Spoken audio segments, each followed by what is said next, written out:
Another day, another baseball game. As back at White House, the Mariners are coming off a really brutal 10-3 loss at the hands of the Hyannis Harbor Hawks last night. Devin Dobeck, Wyatt Kopelman along with you from Al Graber Press Box as the Harwich Mariners are set to take on the Wareham Gatemen. And Wyatt, just going back to that game, a lot went wrong in the last 3 innings. Harwich, of course, took a 3-1 lead on the home run from Lorenzo Carrier out to left field, and then from there, just all went south.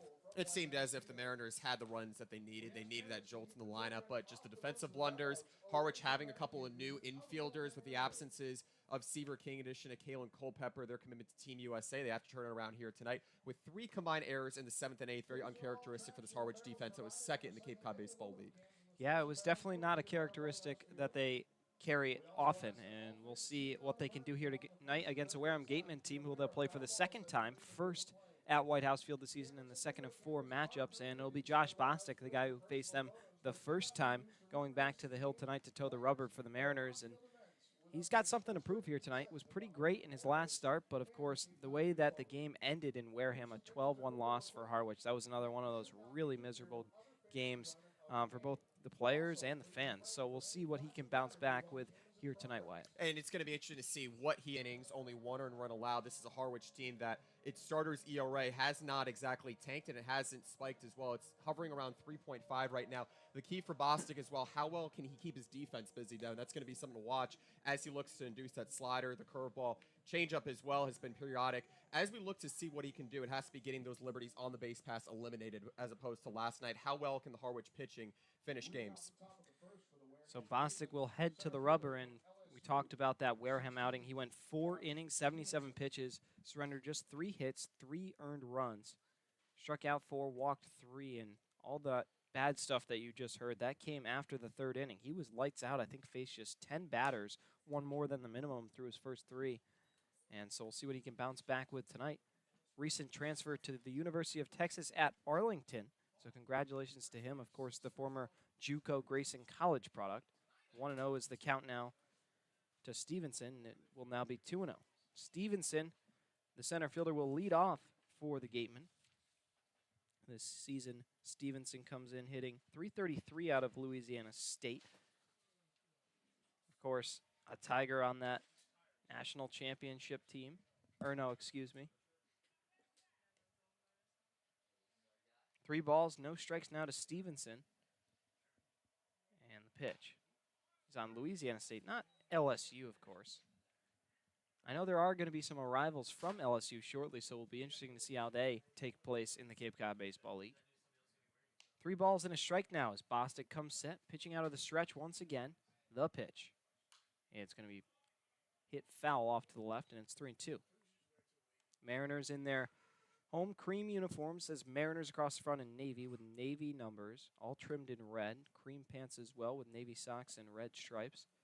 The signature red hats with the Navy Trident logo featured on the brim. Is that one in there for strike 3? Working all the way back from down 3-0 is what Bostic does, and he's able to get strikeout number 1 looking. And let's meet the Wareham Gatemen lineup for Coach Ryan Smith. Leading off, Josh Stevenson in center field. Batting second, the designated hitter, Nick McLean. Batting third, the first baseman, Grant Hussey. Batting cleanup, the left fielder, Landon Wallace. Batting fifth, the right fielder, Zach Stewart. Batting sixth, the catcher, Tommy Splain. Batting seventh, the shortstop, Dorian Gonzalez. Batting eighth, the second baseman, Garen Caulfield. And batting ninth, the third baseman, J.C. Cologne. Bostic went 7 up and 7 down in his first start on the season at Wareham, and it's a little bit of a different lineup, a little bit more departures throughout this lineup. Josh Stevenson actually elected to transfer from LSU just earlier this past month.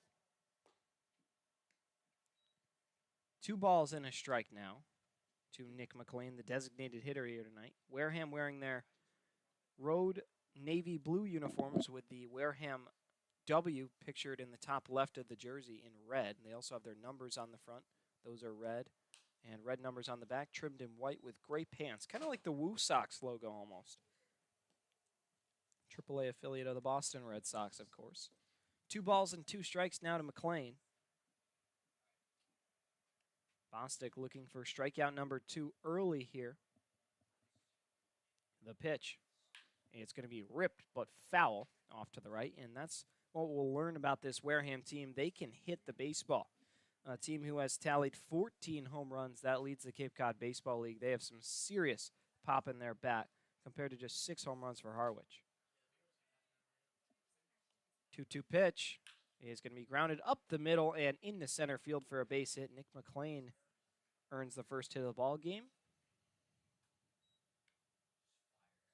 Beautiful night here at White House Field in the low 70s, and that sun setting. Just a perfect night. A little warm in the sun, quite frankly, but in the bleachers that are shaded, it is a perfect spot to catch a game. So that brings up Grant Hussey. Hussey on the season out of West Virginia, hitting .360 for the Gatemen. Scored a pair of runs, 3 doubles, and a pair of home runs. His power has been relentless.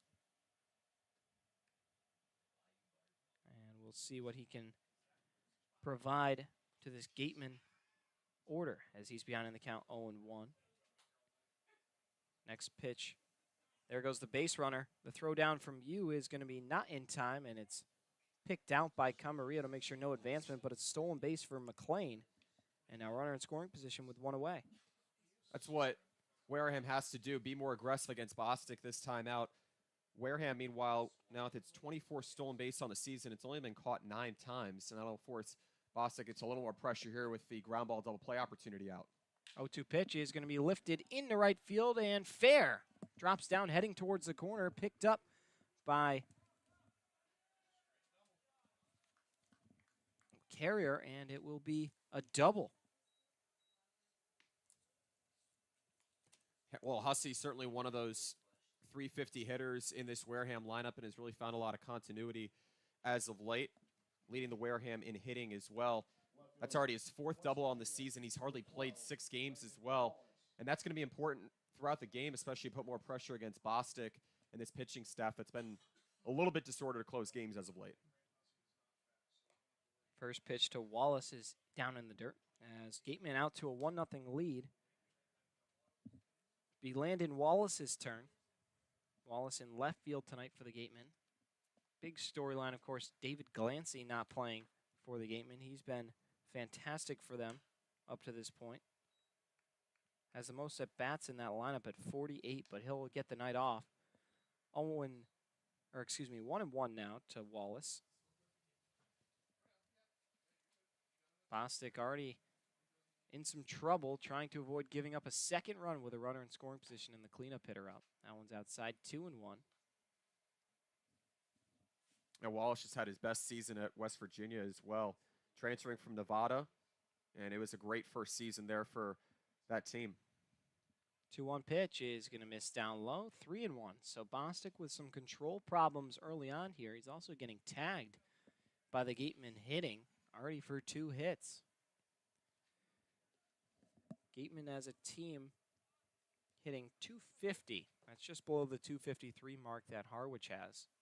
3-1, misses inside, and it's a 5-pitch walk from Bostic. Let's meet the Harwich Mariner defense. They are 3rd in the Cape Cod Baseball League with 15 errors and a .973 fielding percentage. In the outfield from left to right, it's going to be Kennedy Jones, Devin Obie, and Lorenzo Carrier. 3rd to 1st in the infield, Mason Guerra, Ali Camarillo, Jack Goodman, and Matt Scannell, with Andrew Yu doing the catching for Josh Bostic.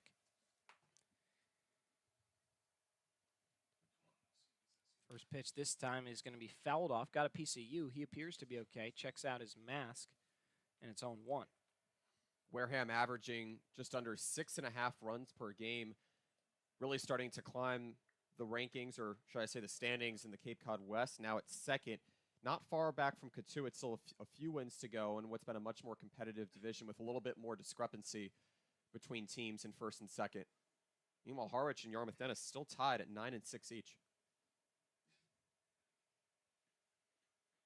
Yarmouth Dennis does have that tie, though, which earns them the extra point, and so they typically are at the top, or excuse me, they, for the moment, are at the top of the division.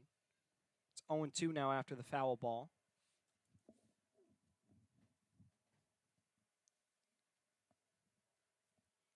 Zach Stewart, the right fielder for the Gatemen, who have had a really good season to this point. We'll get more into that as time goes on. As this one's going to be lifted foul once again. And so we'll do it again at 0-2. Yeah, maybe just one of the more underrated pieces in this lineup. Hit 302 for Missouri Valley Conference Freshman of the Year honors this season. Strong southpaw, is a really tall frame too. 0-2 from Bostic. Breaking ball missed inside, 1-2. Got the strikeout to start the inning, and then ever since it's been a single, a double, and a walk. Already a run on the board for the Gatemen. Bostic comes set once again, tapping that left foot, checks the runners and the pitch. It's going to be rolled foul. Really nice at bat for Zach Stewart to stay defensive and make Bostic throw pitches. Because the reality is, Bostic, a great arm, and although Wareham has seen him, they would love to dive into this Harwich bullpen, which has had plenty of problems, Wyatt. It certainly has, and you don't have too many left-handers to spare today. But this is a huge spot already. This one's going to be grounded over the shortstop, Camarillo. He goes to second, and it is not caught by Jack Goodman. They are going to say it was on the transfer. A bit of a gift there, I would say. I'm not sure he ever was able to catch that, but the Mariners will take at least the one out. It's a fielder's choice for Zach Stewart after all that. Well, and it went into the cylinder of the glove as well. He was able to hold on to it, and that's going to be crucial here for Bostic. As we mentioned a moment ago, just keeping the defense moving. Be an important night as well for the defense to redeem itself after some late blunders last night, but Goodman being forced in the starting role at second today. First pitch to Tommy Splain in there for a strike. Tonight's umpires over at third base, Jerry Burish. At first base, Greg Walls, with Mark Yoder calling the balls and strikes. A 1 pitch is check swing. Did he go? No. And pitch ruled a ball, so it'll be 1-1. I was talking with R.J. Thomas, the pitching coach, just a couple days ago. I think it was actually last Friday. He said that he is believing that he has yet to see the best stuff out of Bostic, yet changeup and slider have looked really efficient. This one gets away from you into the infield. Down to second goes Stewart on the advancement, and so now runners on second and third for Tommy Splain, the catcher. Splain this season for the Gatemen comes in hitting .250. He's had just 4 at-bats, 1 hit, .571 on-base percentage. The walks definitely help him in that department. Only 1 RBI, a chance for 2 more with 1 swing of the bat here, or maybe even 3. 2-1 pitch is going to be fought off, foul over towards the Gatemen dugout, and they all flinch as it kind of rams right up against the side there. 2 balls, 2 strikes.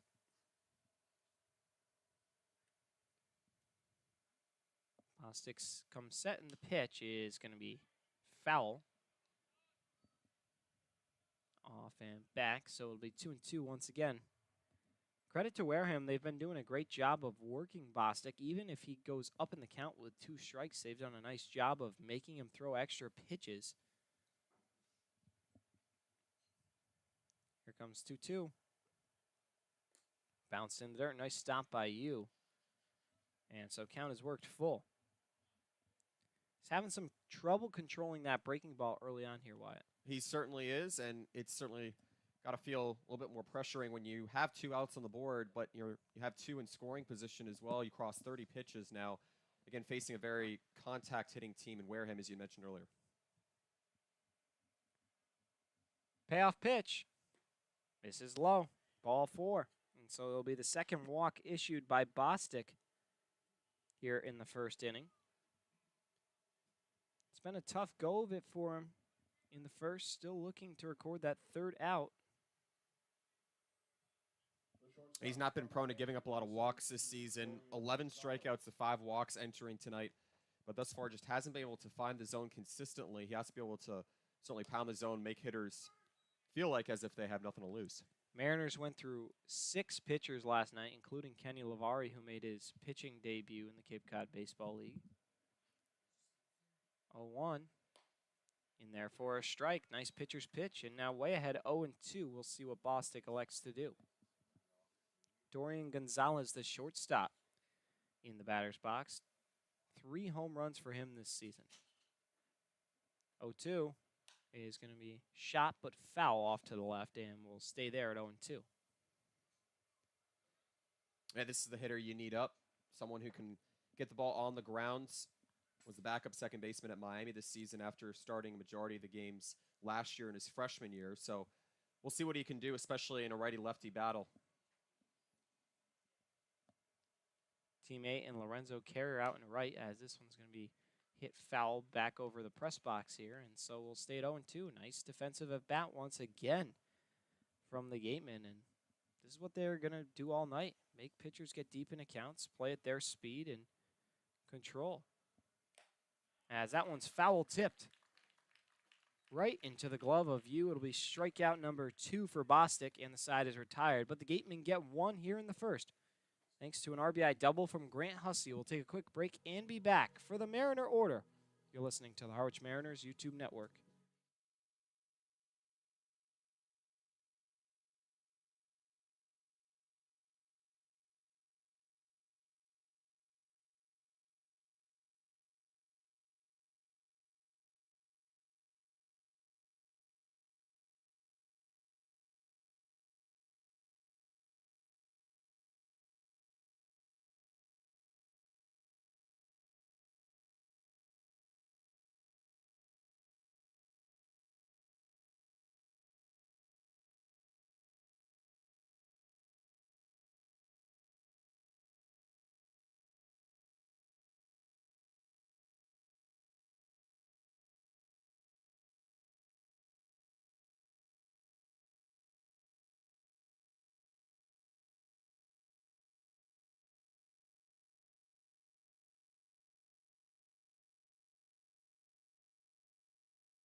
Let's meet the Harwich Mariners batting order for Coach Steve Englert. Leading off will be the shortstop Ali Camarillo. Batting second, the third baseman Mason Guerra. Batting third, the left fielder Kennedy Jones. Batting cleanup, the right fielder Lorenzo Carrier.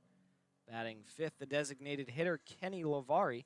Batting sixth, the center fielder Devin Obi. Batting seventh, the first baseman Matt Scannell. Batting eighth, the catcher Andrew Yu.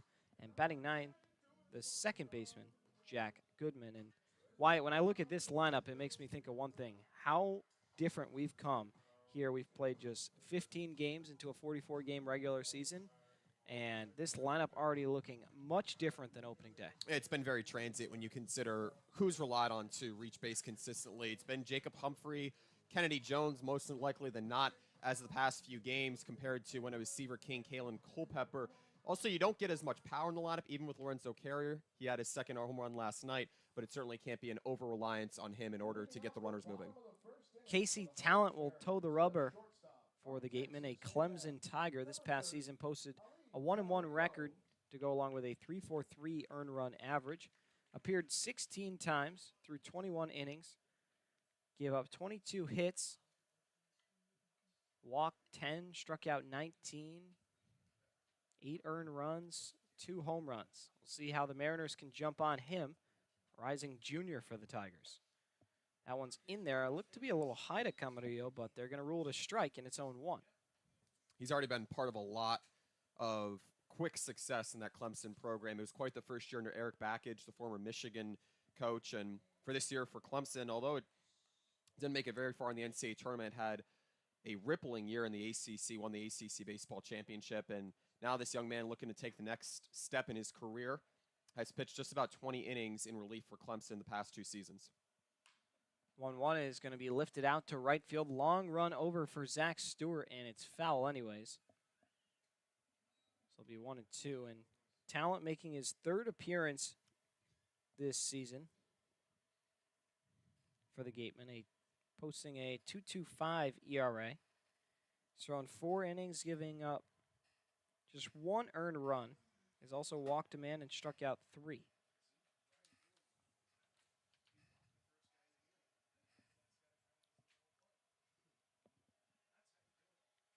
Camarillo comes in tied for the team high with 11 base hits. That one misses up high, and so it'll be 2 balls, 2 strikes. Camarillo trying to get going, of course, had a multi-hit game against Orleans and then a 3-hit game just a few nights ago. As that one going to be in there, Camarillo rung up. He's not happy with the call and has a couple words on his way out for Mark Yoder, but it will be out number 1 nonetheless. Devin, you consider how this team has dropped off with its lineup and the overall RBI hitting production, regardless of it being 1 out or 2 outs. And you look at the 3 hits that it got against Falmouth on the road, that convincing victory. The last 2 days, just 3 combined hits in the early innings, much different from the early innings at Falmouth. Pitch from Talon is going to be ripped out to deep left field, heading towards the corner. Long run for Landon Wallace, and it's down over towards the warning track. Guerra going to be standing up, heading into second, and it'll be a 1-out double. The Mariners now with a runner in scoring position. Guerra did not keep any heads turned away in his first at-bat yesterday with that zip back up the middle, and that time he took it a step further, and this can be someone who can really fulfill that hitting lapse that the Mariners need, especially out of the right-handers. And now it's over to Kennedy Jones, who has completely revitalized this lineup, being one of the top RBI producers. He is tied for the top RBI spot with Matt Scannell, each 13 apiece. First pitch to Jones, misses outside. It's 1-0. Hunter Hines, of course, just completely surpassing everyone in the field. He's got, I believe, 22 runs batted in for the YD Red Sox. He's been superb.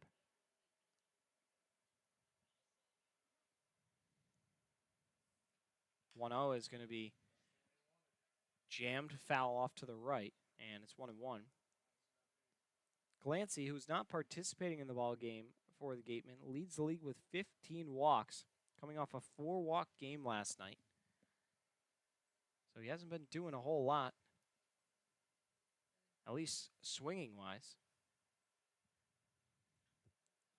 1-1 to Jones. Is going to just miss on the inside corner. Mark Yoder really considered that pitch for a little bit of time there, but it's 2-1.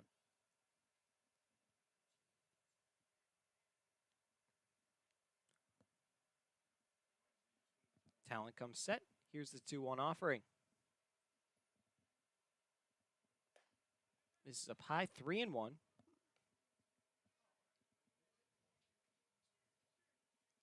For Kennedy Jones on the season, he has been a patient hitter, walking for the Mariners 8 times already this season and 26 for the UNC Greensboro Spartans this past season.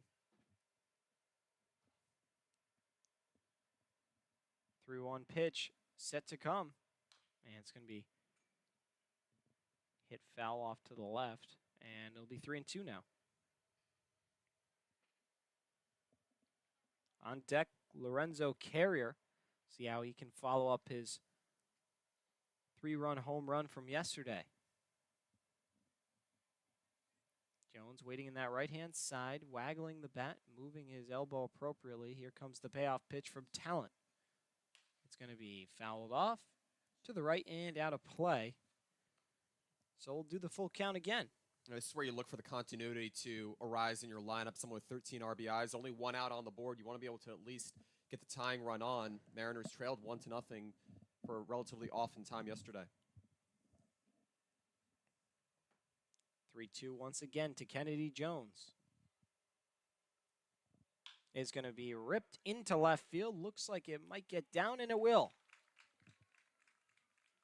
Josh Stevenson getting it in, but it's going to be a 1-out single for Kennedy Jones. Big turnaround first for him, but he retreats back as unable to advance home was Guerra.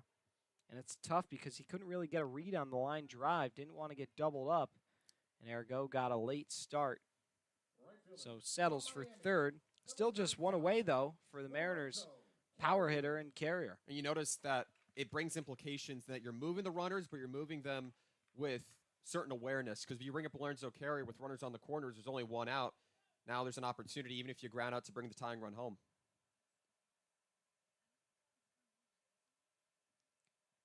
Here comes the first pitch to Carrier.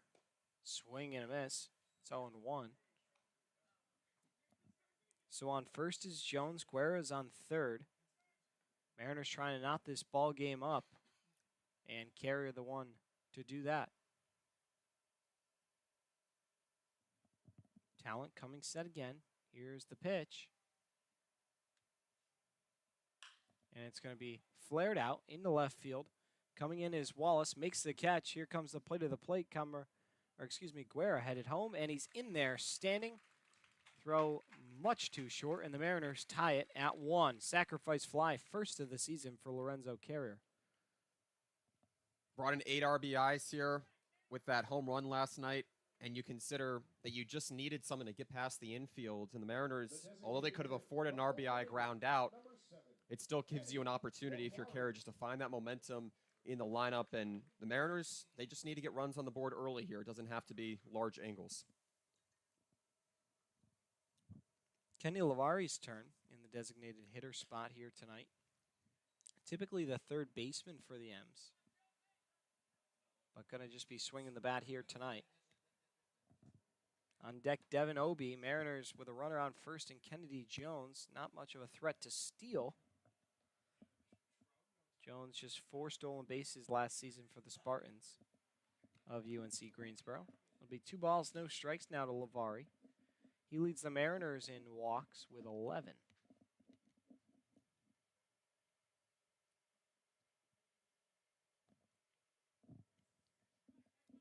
Talent dangling that right arm, comes set on the hill. Here comes the pitch to Lavari. Misses outside, 3-0.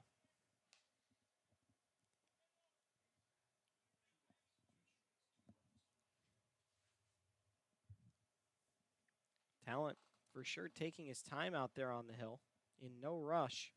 We've seen pitchers work at a quick clip, but not today it appears. The pitch in there for a strike right down the middle, 3-1 now to Lavari. I respect that take from Lavari. Doesn't get the green light that time despite having 7 hits and 11 walks. He was looking for ball 4.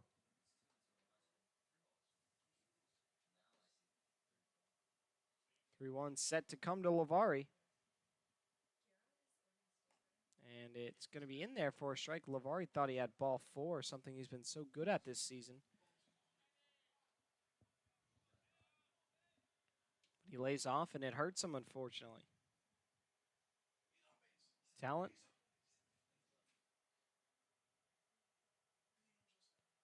Here comes the pitch. There goes Jones. Of course, 2 away, 3-2. It's fought off by Lavari, and so we'll have to do it again at 3-2.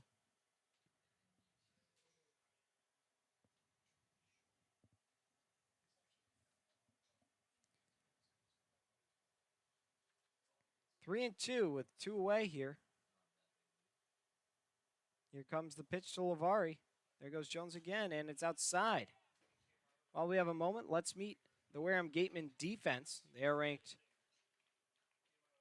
8th in the Cape Cod Baseball League with a .964 fielding percentage and 21 errors. From left to right in the outfield, Landon Wallace, Josh Stevenson, and Zach Stewart. Third to first in the infield, J.C. Colon, Dorian Gonzalez, Garen Caulfield, and Grant Hussey, with Tommy Splain doing the catching. Be a 2-out walk for Lavari, his 12th of the season, and that brings up Devin Lavari. Devin Obie is coming up here. Big opportunity just to drive in a run. Lavari, meanwhile, he's just 7 for 32, but the walks have certainly been his more invaluable asset here, and that's what Kennedy Jones needed there, just to get into another base and in a scoring position. First pitch to Obie is going to be foul tipped into the catcher's glove. It's 0-1. Obie on the season for the Mariners comes in hitting .231, 6 for his first 26, on base percentage of .400 though, and provides some great speed and defense out in the outfield. That one misses outside, and it's 1-1 now.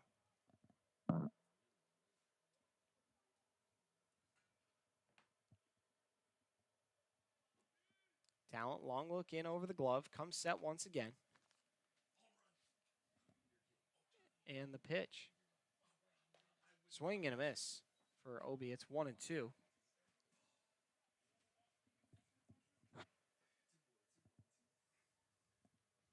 Scannell waits on deck. Another guy with 13 runs batted in this season. Obi looking to keep the inning alive in what's been a prolonged first. And he grounds it softly over to the shortstop, Gonzalez. He flips on to second for the force out, and the side is retired. But the Mariners able to add one of their own, 1-1, heading into inning number 2. We'll be right back. You're listening to Harwich Mariners YouTube Network.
Caulfield, Cologne, and Stevenson due up for the Wareham Gatemen. They squandered their 1-0 lead in the home half of the first as the Mariners were able to get one of their own. As Bostic misses inside, it'll be 1-0 now to start the 8-hitter in Caulfield. Caulfield comes in this season hitting .333, which is 5 hits in his first 15 at-bats as Bostic spikes this one between the legs of Andrew Yu, and it's 2-0.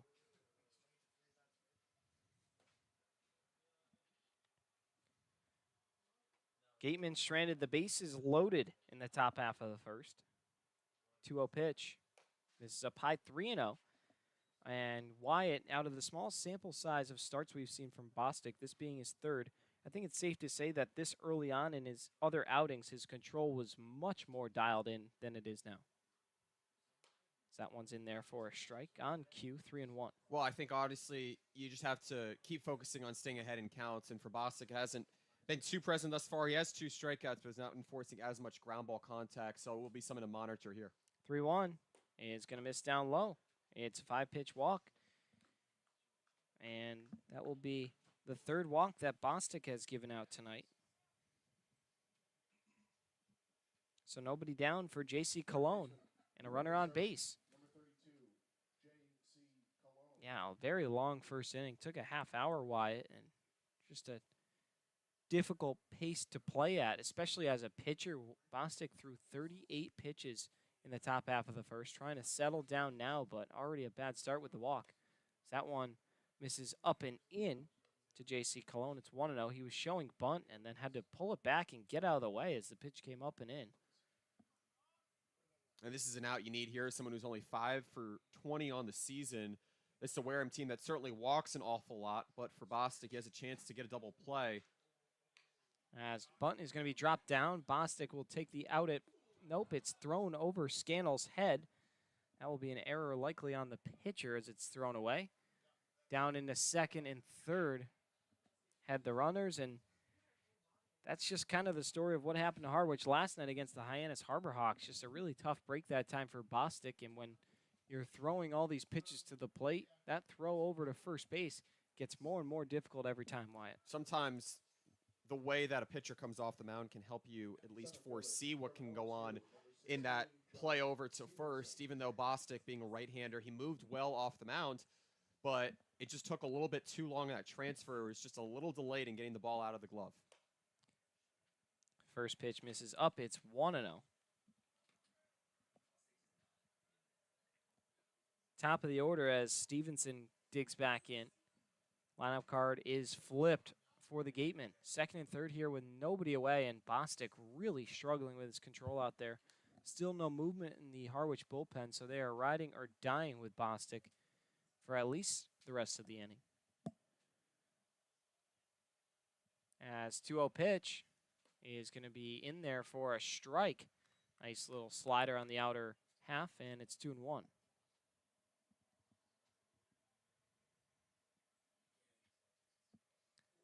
Bostic coming set again. The pitch is going to be lifted out to deep center field. Long run back for Devin Obie. Looking up, and he's under it. Makes the catch. The runners will easily advance up a station. And it will be 2-1 Gatemen after the sac fly. A blast from Stevenson. Stevenson getting some redemption after striking out looking against Bostic back in the first. What you want to be able to push the ball into the outfield here. One away.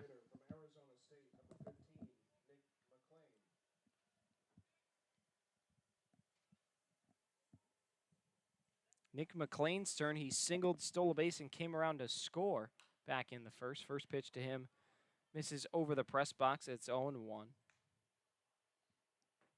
So the leadoff walk proves costly. J.C. Cologne over on third base thanks to the Bostic error.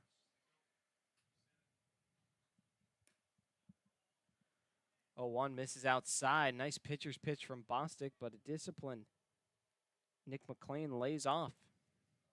One away and a runner on third, and R.J. Thomas going to head out to the hill, talk things over with his starter. Why it has just been tough for him to control his pitches here tonight. And Bostic, usually a gunslinger, we're not used to seeing this lack of control so early on. It's typically he dominates the first 3, 4, maybe even 5 innings, and then runs into trouble with locating pitches. But early on here in the second, he's really having a hard time. And when it takes you 7 batters to get 2 strikeouts in your opening inning, it's certainly not the best sign just in terms of minimizing your pitch count and being able to create that continuity for yourself on the mound.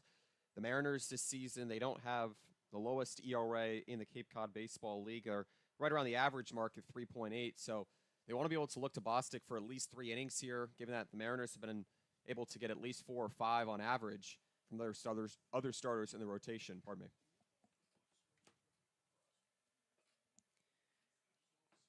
So McLean back in there, 1-1 count, and we're back under play again. 2 balls and a strike as you whips down the mask. He's going to need a new baseball, and Bostic got to start to figure out his pitches, because his pitch count already way above 50, and we are just in 2 1/3 into this ball game. Newest Texas Arlington member trying to find his way with minimal harm done out of this inning. That one going to just miss once again. 3-1 now. Already 3 walks for Josh Bostic, and the Harwich bullpen, as we've said, is their kryptonite. So not producing a quality start really going to be detrimental to them for the rest of the ball game. 3-1 is going to be snapped in there for a strike. It's 3-2. He's gotten the strikes as well. It's just a matter of when the strikes are actually dealt. Usually it's just getting out of late counts. 3 balls, 2 strikes. Strikeout will be big here. McLean awaits the 3-2 and rolls it over into right field.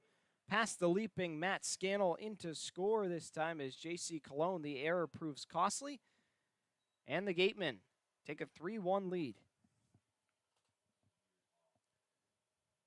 May not exactly bring you back to last night, but the Gatemen are just getting the baseballs into the outfield. And against Bostic, that's going to be really tough for him going into late innings here, if not the middle innings. Of course, you want him to get at least 3 innings. But the fact that the Gatemen aren't exactly shooting them into the alleys is a little bit more detrimental for Bostic, who wants to get these quick outs. And yeah, the Mariners have just not looked like the same team ever since they lost those three-star players in Fitzgerald, King, and Culpepper.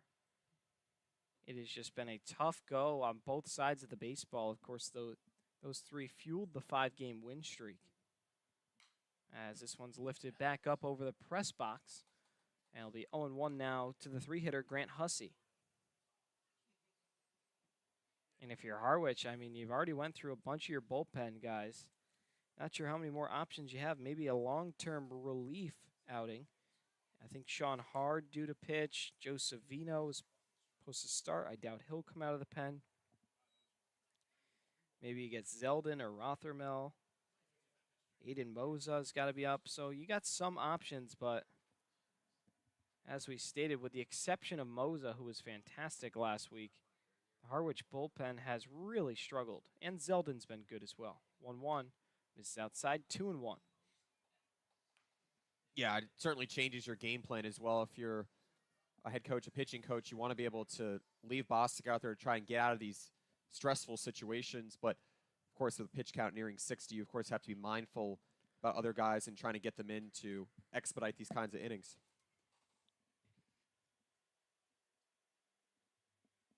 Here comes the pitch, and it's going to be swatted over to the shortstop, Camarillo. He tries to go to second. A really nice play by Ali Camarillo to get it on to second. I didn't think personally he had any sort of defensive opportunity there to record an out, and he fires it on to Goodman.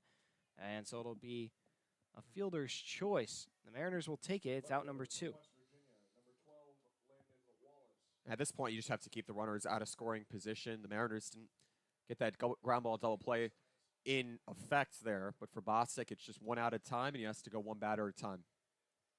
Landon Wallace's turn. He walked back in the first before being the victim of the fielder's choice hit by Zach Stewart. It's a 1-0 count now to Wallace, as here's the pitch. Fouled off again, and so it'll be 1-1. Already 7-11 here, and we are just in the top of the second.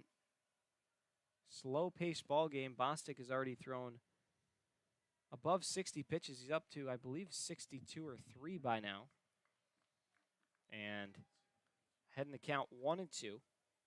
But yeah, as we mentioned, he threw 77 pitches in that last outing against Wareham. As this one's going to be lifted into right field and foul. So we'll stay at 1-2. In some instances, it's been the slider being left high, fastball maybe a little bit too close over the heart of the plate, but Bostic is trying to get that ground ball contact. It's just so tough to try and locate while also making sure that I can go where you need it to in the infield. Bostic's last outing was his best, went 5 complete innings, 75 pitches. Surrendered just 2 hits, 1 earned run, struck out 7, and walked just 2. Already at the 65 pitch mark, and we're just in the top of the second.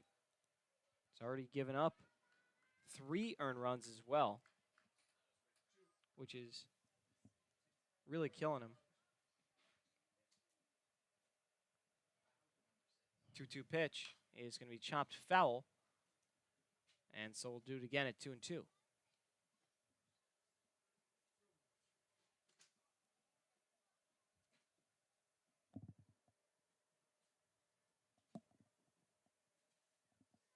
Next pitch to Wallace. It's going to be chopped foul again. So we'll stay at 2-2. Wallace also very accustomed to drawing walks this past season at West Virginia. Wouldn't be surprised if he can battle back and fight off a couple more pitches. Bostic set once again, gives the nod, and here's the offering. Just misses up high. It's 3-2. On deck, Zach Stewart. Gatemen firing through their order for the second time tonight already. Payoff pitch coming from Bostic. And it's going to be rolled over softly to Goodman at second. Makes the play on to first, and the side is retired, but the Gatemen able to add 2 more thanks to a hit, an error, and a walk, as well as a sacrifice fly. We'll take a quick break and be back. Mariners trying to respond. You're listening to the Harwich Mariners YouTube network.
Back up here in the home half of the second, Matt Scannell, Andrew Yu, and Jack Goodman, the bottom three in the Mariner order, due up as they're set to face Casey Talent for the second time.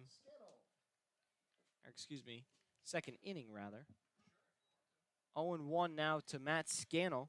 He's got some serious pop. We'll see what he's able to do here. Harwich could definitely use a boost early on.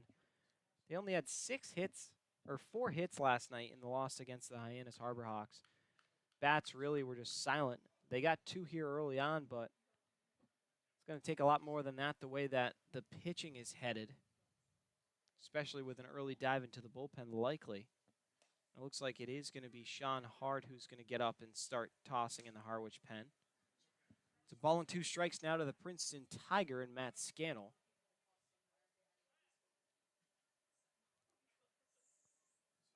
And 1-2 pitch coming. This is outside, 2-2. Mariners only 3-2 in 1-run games, trailing by 2 here. They have some work to do. They have to look to Scannell just to provide a spark here, only hitting 187 to this point in the season. 2-2 is going to be popped foul back over the press box. And so we'll do it again at 2-2.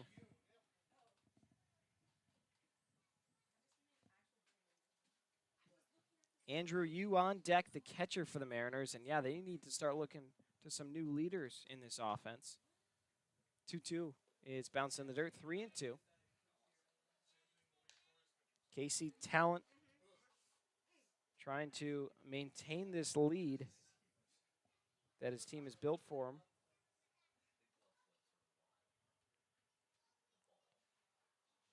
Three-two. Misses up high, and it'll be a 6-pitch walk to Matt Scannell, and the Mariners in business here in inning number 2. Mariners need base runners, very similar to last night when they only had 2 left on base in the early innings. A team with a strong number of walks earned this season. And Andrew Yu, meanwhile, brings a little bit of contact, some power as well. He's been refining his swing over the past couple of days in batting practice as he has a chance to bring a runner into scoring position. First pitch to Yu is in there for a strike, 0-1. Yu on the season comes in hitting 143. That's just 2 for his first 14. A 200 on base percentage, though. So still finding ways as pickoff attempt over at Scannell does not work out. And so it'll be 0-1.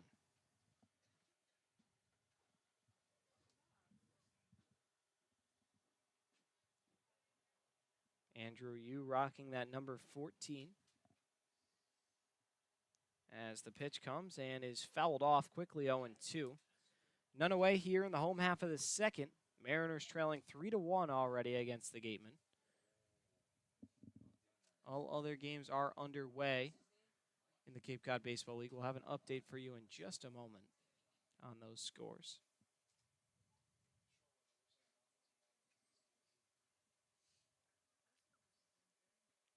As 0-2 pitch coming. And misses outside. 1-2. YD Red Sox already have finished their game. They defeated the Bourne Braves 4-0 in 2 hours and 25 minutes at Red Wilson Field. Falmouth on top of Chatham 5-2 at Arnie Allen Diamond in the top of the 5th. As here's the pitch. It misses inside. 2-2. Katuitt on top of Hyannis 6-0. That's games in the top of the 5th from McKeon Park.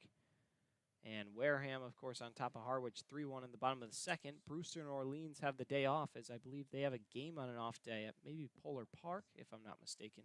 There goes Scannell. The throw down is going to be not in time. Scannell in there with a slide. He's been using the speed really well lately. His second stolen base of the year. And he just had his first last night as well. So Scannell, knowing the urgency here for Harwich with a run back in the first. Still no outs here in the second. We'll see how Andrew Yu can respond. Payoff pitch coming to Yu. And it misses outside. There'll be another walk, and now first and second.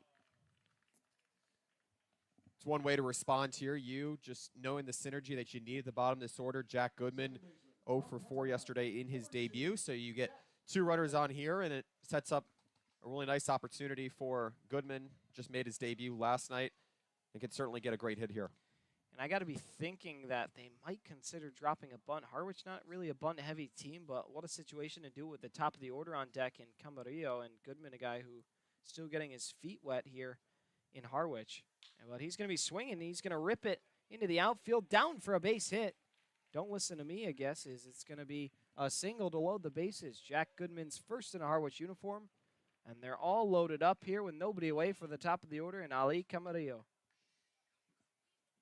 Mariners really just didn't get the RBI hitting that they've been accustomed to as of late, especially during that 5-game winning streak. And now it looks like Wareham is just going to get together here on the mound to see what the approach is going here, because you have no bunt attempts being shown here, no outs, and the Mariners right now are just going station to station early as opposed to looking to bigger extra base hits for RBIs.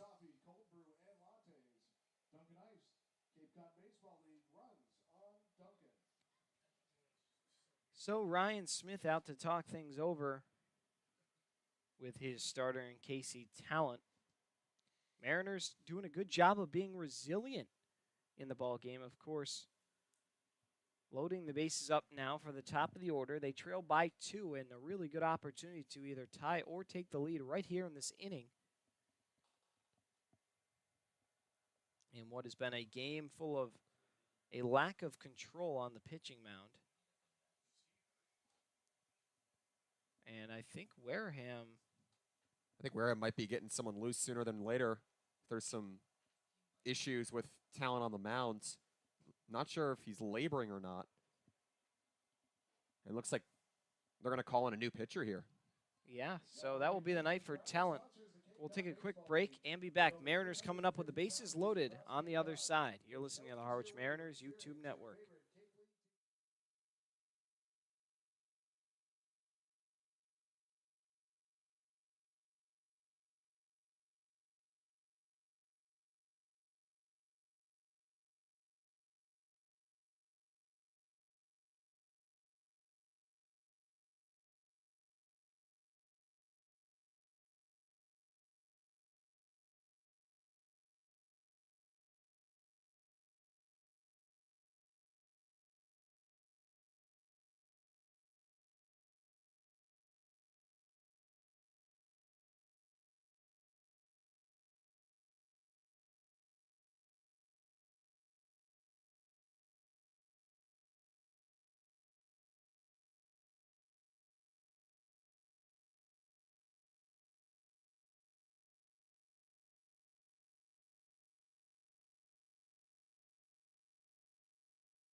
Bases loaded for Ali Camarillo. He's set to face James Hepp, and the first pitch is in there for a strike from the big right-hander.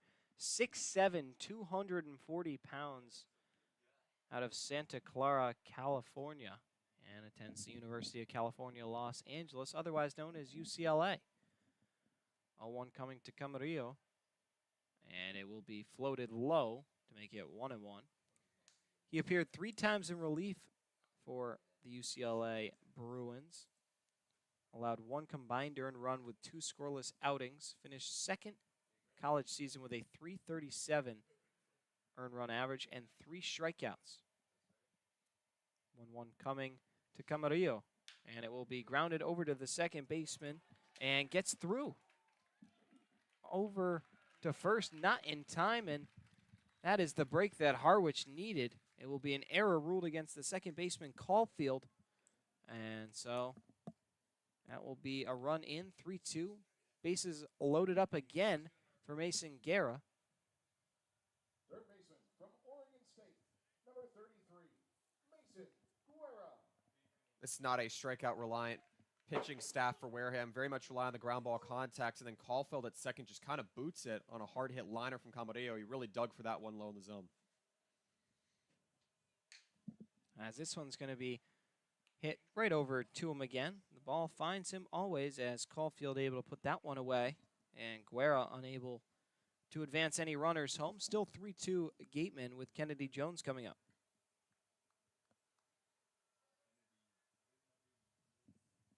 Left fielder from South Carolina, number 27. Jones singled back in the first inning. He's due up for the second time here tonight.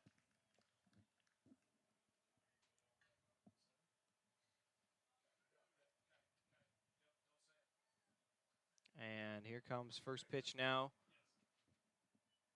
to Jones. It's in there for a strike, 0-1. Breaking ball able to slide in there.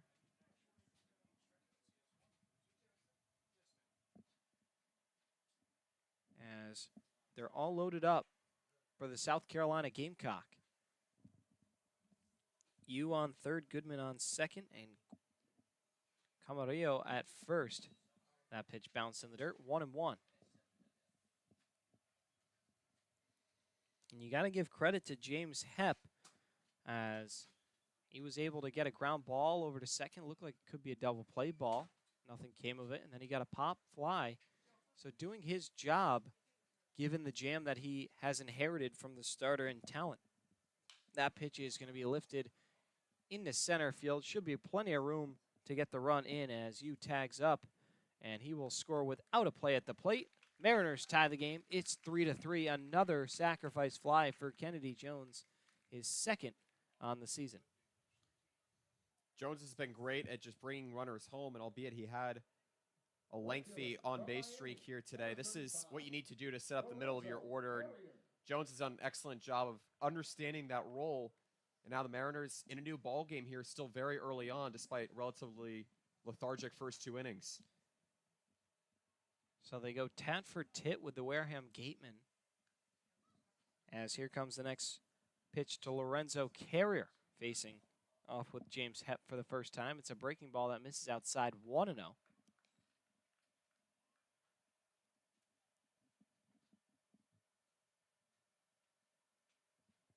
Down at second is the runner in Goodman. Camarillo is on first.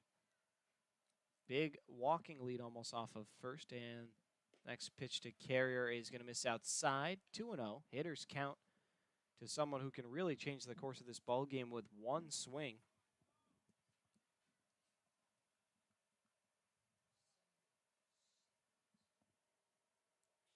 Coming set is Hepp, and the pitch. Big cut and a miss. Carrier almost fell over the plate following that swing, and it's going to be 2-1 now to the Miami power hitter. Stands in the right side, and as Wyatt mentioned, has had a great season filled with power thus far. Average hasn't quite been there, but 2 home runs leads the ball club, hitting just .207 for average, though. It's punched out 11 times as well. That one in there to make it 2-2. 8 runs batted in, though, for Carrier. 6'5", 225 pounds. 2 balls, 2 strikes. As Hep comes set, here's the pitch.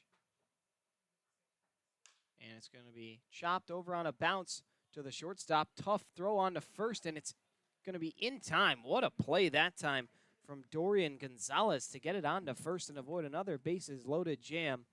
So the Mariners strand 2, but add 2 more. Game is knotted up at 3 once again. These teams really going back and forth. We'll take a quick break and come back for the 3rd inning. You're listening to the Harwich Mariners YouTube network.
The right fielder from Missouri State, number 53. Zach Stewart, Tommy Splain, and Dorian Gonzalez due up for the Gatemen, who have once again squandered their lead. These two teams identical on the box score right now. Each scored a run in the first and each scored 2 in the second. Scores 3-3, each team with 3 hits and each team with an error. Pretty easy to read, as it's a ball and no strikes. Zach Stewart on the day. Grounded into a fielder's choice back in the first. He's 0 for 1. As 1-0 misses outside, 2-0. Josh Bostic is back out there for inning number 3. The control once again starting to not be there early in the 3rd. We'll see if he can bounce back. Deep breath, the pitch. Misses up high, 3-0. Bostic already in the ballgame has walked 3 hitters. And 3-0 pitch is going to be in there for strike 3-1, trying to battle his way back now. And yeah, not the same Josh Bostic we've seen, but his offense has been there to provide for him, which it lacked in the previous couple outings. As this one's going to be grounded over to the shortstop, Camarillo, on 2 bounces. He goes on to first. The throw a little high, but Scannell doing a nice job to glove it down. And so it'll be a 6-3 putout to start off the 3rd inning. Well, you consider how Wareham has only given up about 3 earned runs on average over its last 4 games. You get a tie, and you also get a couple of wins out of it to start getting ahead in the standings out in the West. Certainly important for the Mariners as they move into the 3rd inning, the middle innings as well, to find a way to work around that, just keep getting guys on base. As this one's going to be chopped up the middle, fielded by Goodman, goes on to first, and it's in time. 2 up, 2 down for Bostic, now starting to find a little rhythm. Sean Hard is actively up and throwing now. Now 3 straight retired, ground ball contact coming here for Bostic, and certainly what you need here after pitching 68 through 2 innings, and you want to be able to keep your defense moving. Mariners have already left 4 on base combined in the first 2 innings. It'll be a task for them to get those runners home in the 3rd and on. 2 away for Dorian Gonzalez. He struck out back in the 1st inning. It's 0-1 now after the foul ball. Bostic looking for his first 1, 2, 3. He faced 7 hitters in the first, and he faced 6 in the second. Surrendered more runs in the second, though, than he did in the first. As this one's going to be ripped into right field for a base hit. Really nice line drive from Gonzalez, and he's on, looking to start a 2-out rally for the Gatemen. Gonzalez was certainly looking for a hit. Give a little bit of hitting to this bottom third of the order for Wareham, a team that has been really swinging the bat well as of late, and Gonzalez Jr. just pulled it into right field. Not too early, just well-timed and saw it well through the zone. So Garen Caulfield's turn. He came around to score when he led off the second, as Bostic takes a look over at first base, but Gonzalez back in there safely. Gonzalez on the season has stolen a base and been caught once as well. See if Wareham wants to be aggressive as Bostic loses his hat on the first pitch, and it's 1-0 now to Caulfield.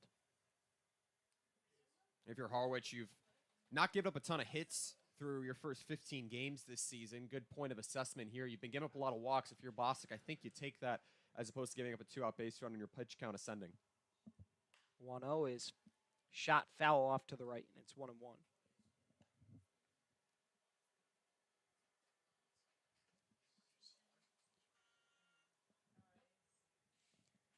Two down. 1-1 count with a runner on first base in Gonzalez. Caulfield awaiting the pitch from Josh Bostic. And it's going to be a really nice slider that snaps right onto the outer part of the plate. Ball and 2 strikes now. We have not had a half inning without a run yet. Bostic trying to change that narrative right now. The pitch. There goes the base runner. The throw down is going to be offline and not in time. So it'll be a stolen base for Gonzalez. And these hitters are having, or the runners are having an easy time timing Bostic, as that time Gonzalez in there without really much problem. McLean was able to steal a base in the first inning, and he got there pretty easily. 2-2 pitch, and swung on and missed. That will be just the 3rd strikeout for Josh Bostic in his first since the first inning. He has a scoreless top half of the 3rd. Mariners coming back up to bat, trying to give their pitcher the lead. We'll be right back. 3-3 our score from White House Field. You're listening to the Harwich Mariners YouTube Network.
Devin Dobek, Wyatt Kopelman along with you back here at the house.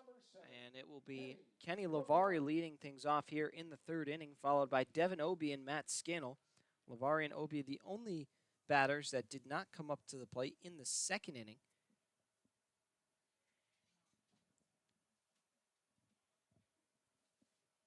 As here comes first pitch to Lavari. It's going to be right down the middle for a strike.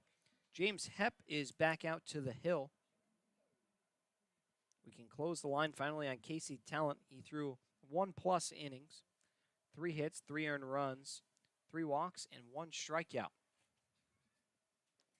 0-1's bounced in the dirt, and so it'll be 1-1 now. The catcher in Tommy Splain has got that left leg way out wide.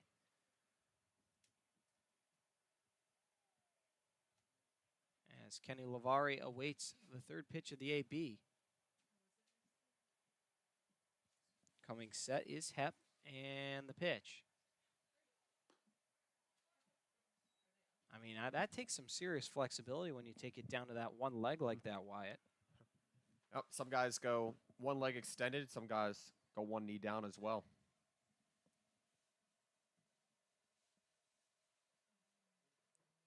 Set for the 2-1. And Lavari lifts it, but foul over towards the first base umpire, Greg Wall's head. He's able to duck out of the way. 2 balls, 2 strikes. Brian Bayo of the Red Sox has a no-hitter through 7 innings. But I'm not sure if there's a score. So, Red Sox trying to help him out there. 2-2 pitch, misses outside. It'll be 3-2, and yeah, no score.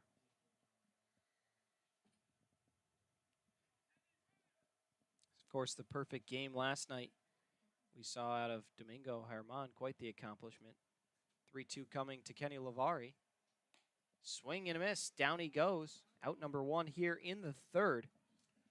And that will be first strikeout for James Hep. Saw Frank, the starter last night, get off to a really strong start, retired 8 of the first 9. The Mariners now the 2nd time through the order here, facing a different pitcher after talent came out after 1 inning. Certainly have to be able to jump on this pitcher. Now 4 straight retired here. First pitch misses outside. It's 1-0. And yeah, the Red Sox, 7 innings they've played in an hour and 40 minutes. Talk about that pace compared to this one, where this game is played 2.5 in an hour 15. 1-0 pitch to Obi, misses inside, 2-0. My brother's actually at the game now that I think about it. I'd be pretty jealous if he got to see a no-hitter, Wyatt. Of course, no place I'd rather be than right here at White House Field all times. 2-0 coming to Obi. He is going to be lifted high and deep out to left field. Long run back for Wallace at the warning track right in front. Makes the grab. Obi just missed that pitch. That apex rather, just a little too high. Not enough distance. And so it'll be allowed out number 2 for the Mariners. Matt Scannell coming up here. He's been more prone to walking as of late. But you certainly take it here with 2 outs. You're just trying to get some runners on base. The Mariners now with 5 straight retired. And for Scannell, had that walk back in the first, set up back-to-back walks for that matter. First pitch set to come to Matt Scannell. This is outside, 1-0. Just 4 batters came up in the 3rd inning for the Gatemen. And a chance now to get the Mariners 1-2-3. Buy some time back. 1-0 pitch. Misses outside, 2-0. Scannell walked, stole a base, came around to score to lead off the 2nd inning. Looking for another quality at bat here as his team has tied it up at 3.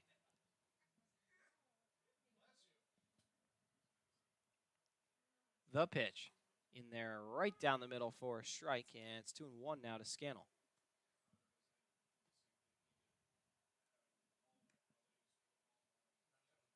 Gatemen got a hit in the top half. That is the only difference on the scoreboard. See if Scannell wants to hang a 4 on the hits column for the Mariners. As it misses outside, 3-1 to the Mariner lefty. And I think at this point, you're just looking to really get on base here, regardless if it's a hit or a walk. The Mariners, they just have to be able to get the runners on. Of course, you want to be sure you can focus on getting them home as well. Here's the pitch. Foul tipped into the glove. It's 3-2.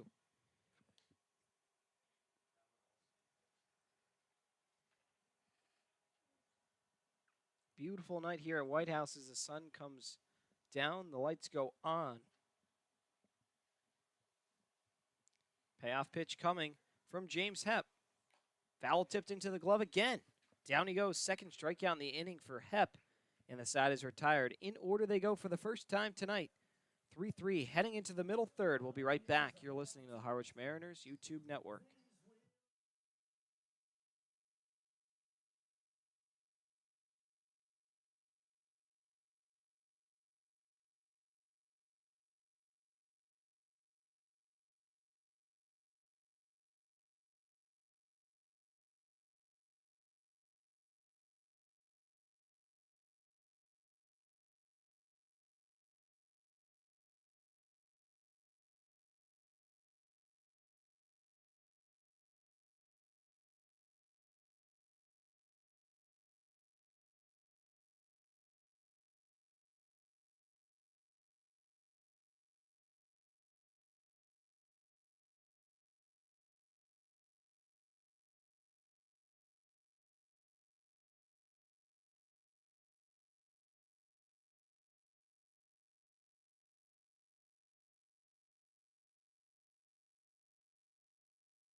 Call to the bullpen. Josh Bostic's night is over.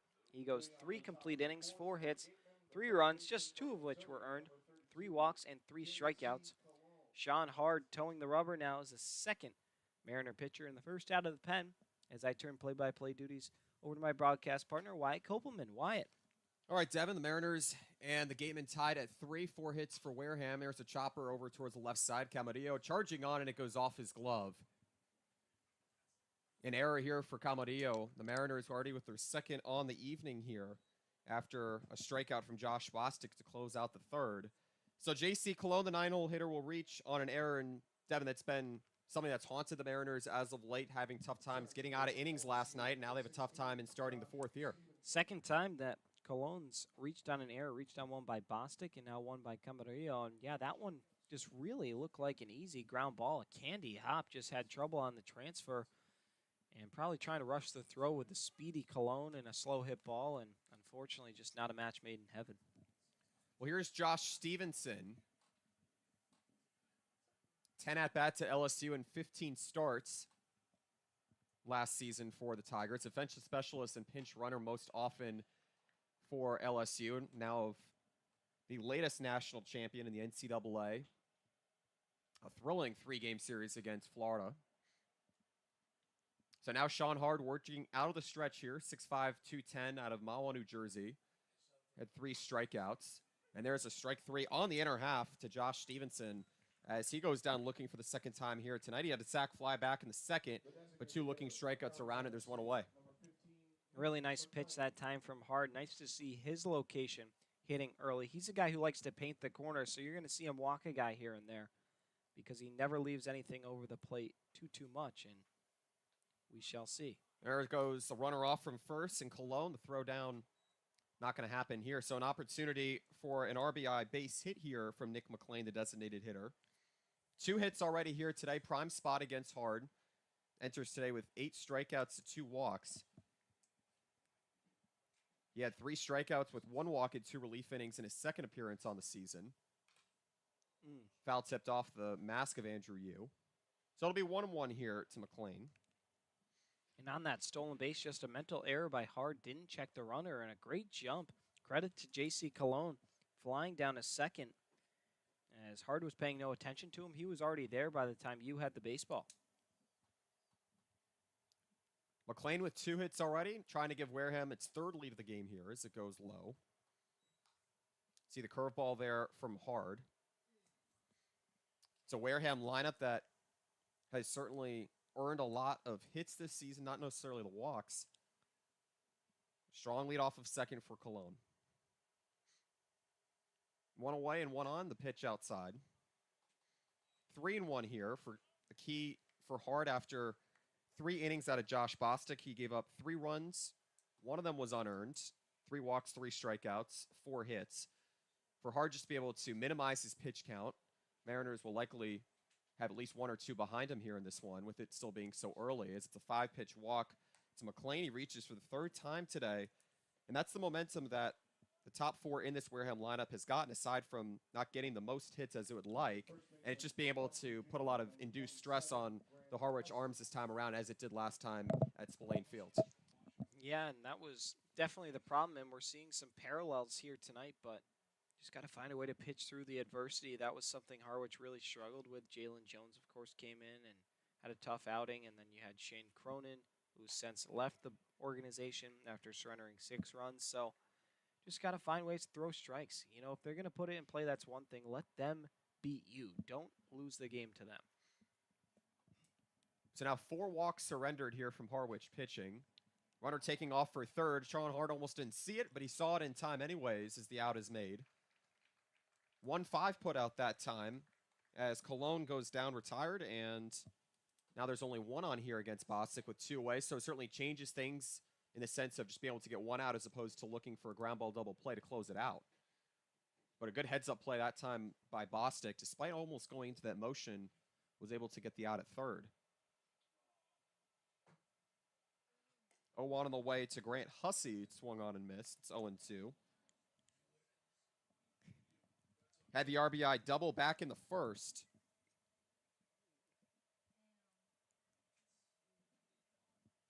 Now only 1 more needed for Hard out of Boston College. Runner taking off for 2nd. Hard saw it that time. Tries to go to Camadillo. It's going to be 1-6, and that's only 1-6. Camadillo able to speed him out that time. So 2 caught steal attempts that time. Sean Hard saw them both, as a little bit of a blunder on the base pass this time from the Wareham Gatemen. They score no runs on no hits, 1 error, and none left on base. Going into the bottom of the 4th inning, a 3-3 ball game between Wareham and Harwich. Second meeting on the season. We're coming on back here on the Harwich Mariners YouTube network.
Welcome back to White House Fields. The Mariners and the Gatemen tied at 3 going into the bottom of the 4th after an odd blunder on the base pass. Not 1 but 2 runners picked off. 1 between 1st and 2nd, 1 between 2nd and 3rd. Sean Hard in his 1st inning of relief here in the Mariners' latest home matchup, seeing both of them a 1-6 put out and a 1-5 put out, as Andrew Yu, Jack Goodman, and Ali Camadillo, the 8, 9, and 1 hitters, do up here. Fouled away. James Hepp, meanwhile, coming out for his 3rd inning of relief. It was just 1 inning the Clemson starter in talent, gave up 3 earned runs to the Mariners, who were able to get back into this ball game multiple times. Mariners got 2 sacrifice flies in the first 2 innings, as they now are in a new ball game once again. As Yu ropes it into left field, it's going way back to the warning track, and it splits the outfielders. Yu will take a wide turn around first, and he will dive into second for a leadoff double. The Duke product making his presence felt. And after a walk back in the second, he elevates into a double here to get started in the 4th. That ball was barreled out into the gap, and credit to you showing off the speed. A good throw might have had him at second, but he hustles it out, gets in there with a head first slide. Number 2, Jack Goodman. Good spark from the Nashville product to get started here. It's his first double on the season after getting 3 combined over his first 2 seasons with the Duke Blue Devils of the Atlantic Coast Conference. And that'll set up a silver platter here for Jack Goodman. Had a single back in the second, looking to capitalize here. That forces the only reliever for Wareham in Hep out of the stretch here. Deals a great curveball over the top for strike 1 here. Goodman, the freshman out of Pepperdine. I talked to him just after the Mariners took batting practice today. It seems like he's really starting to already enjoy being around Steve Angler and the Mariners coaching staff. He's originally from the Massachusetts area as well, Devin. He told me that his mother actually grew up here on Cape Cod. So some family ties here, in addition to the opportunity of being able to play with the best talent in the nation this season here in the Cape Cod Baseball League. But first left to protect here, down 0-2. Always nice when it comes full circle like that. Yu, eager to get home. The 0-2, low, and a good block that time by Splain, the catcher. So James Hep in here as a 6'7", 240-pound reliever. He appeared 3 times in relief for UCLA this season. He allowed just 1 combined earned run with 2 scoreless outings, certainly looking to build off of that minimized action over in the Pac-12 this season. The 1-2. Inside, a good take by Goodman. Mariners getting a run on 2 hits with that sacrifice fly back in the first. 2 runs on 1 hit in the second. They left 2 on in each of those frames. Went 1, 2, 3 in the third. Now have the chance to take their first lead on the game.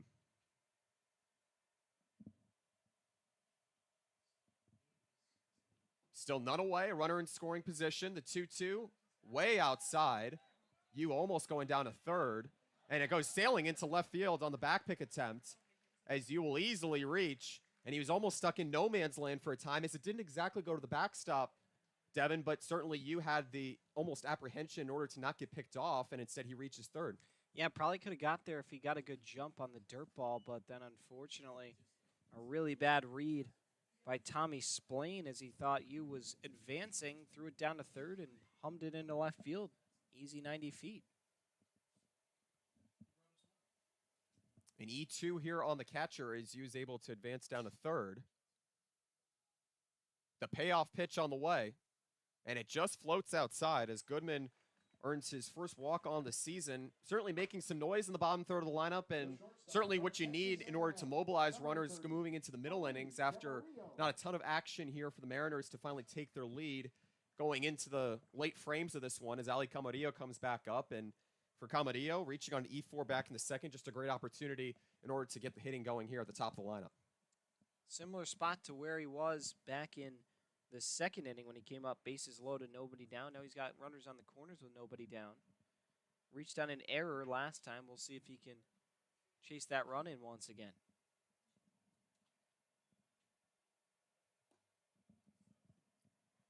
Camarillo of Texas A&M now. Went 0 for 4 with the strikeout in that 7-run loss to Hyannis last night. The Mariners giving up 6 runs in the 8th inning, similar to when they faced this Wareham team over at Spillane Field, just about 40 minutes from White House Field. Watch that on the outer half. It's 1-1 here to the 6'1", $175 sophomore out of Chula Vista, California. He had a season-high 3 hits in the Mariners' 8-1 road win against the Commodores. Mariners team that certainly needs much more RBIs to contend and get more wins here, now on a 2-game losing streak. Losing at Bourne, losing in here at home last night. The 1-1 runner takes off. The throw down to second. Goodman is in time. So the first stolen base on the season for Jack Goodman. He reached second on an error last time, and this time he takes his own initiative as there are 2 runners in scoring position. Still none away, Devin. A prime opportunity. Yeah, it's right on a platter here. You got to find a way to cash in now. If you're Camarillo, there's no force play at second, so putting it in play to the right side is almost a surefire run, especially the way Andrew Yu's been running the bases this time around. Middle of the infield wide open here to the leadoff hitter for Harwich. Shot out towards center field, charging over Stevenson. He makes the catch as tagging from third will be Yu. The throw to the plate certainly won't be in time as the Mariners look to another sacrifice fly. It's their third on the ball game, and they have their first lead here tonight at 4-3. Great job, situational baseball by Ali Camarillo, able to lift that one, give it a ride out to center, and give his team the lead in the process. Credit to Andrew Yu. He scored both times on a sacrifice fly, and he's having a nice little game here. A walk and a double, scored 2 runs, and see if he can keep up that pace. Could get him into the lineup a little more. Now 3 sacrifice flies tonight, 1 from Carrier, 1 from Jones, and now from Camarillo. The Mariners looking for answers here out of Mason Guerra. They've already gotten a double to left field back in the first. It's the first lead of the night here for the Mariners. Held a 3-1 lead going into the bottom. That 7th inning last night, it was a 3-run home run from Lorenzo Carrier. Bottom of the lineup has certainly bolstered here for the men in the top of the lineup here.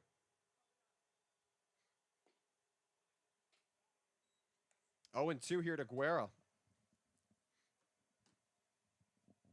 Had a base hit in his first at-bat last night. Starting off on a strong note for a Mariners team that has looked for optimal replacements with the departures of Kalen Culpepper in addition to Seaver King. The 0-2 foul back. It looks like it almost hit a couple of cameramen down the right side near the Wareham dugout. Seemed to be okay. Guerra out of Beaverton, Oregon, the Oregon State sophomore.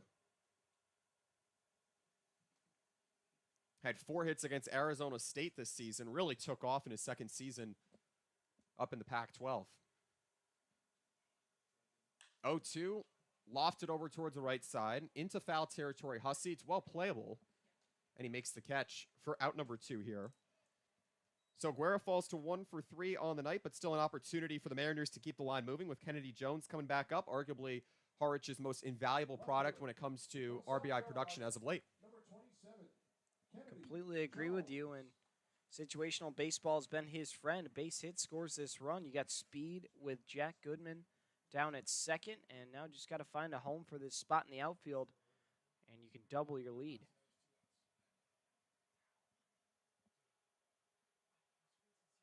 Over the past couple of games, RBI production not as consistent as it was at Go Fuller Field. The Mariners taking down the Falmouth Commodores. What felt like a little bit of a resentful win after falling 2-1 in their second home game on the season. The Mariners certainly appear to have come a long way with their RBI production. When they needed runs, they got them early in that game. They're looking to do that here in the middle innings. Goodman off of second as Jones watches it low. Right now, the Mariners sitting in 5th in the Cape Cod Baseball League in RBIs at 70 on the season. Wareham at 82. And the Gatemen have certainly given the Mariners pitching all they could ask for here tonight. Run in the first, 2 in the second before the Mariners tied it going into the third. There's a beautiful curveball that time from Hepp as it goes down the middle. It'll be 2-1 here to Jones. Hepp has certainly shown his ability to stay live in counts, but the Mariners have gotten a little bit more aggressive in earlier counts here.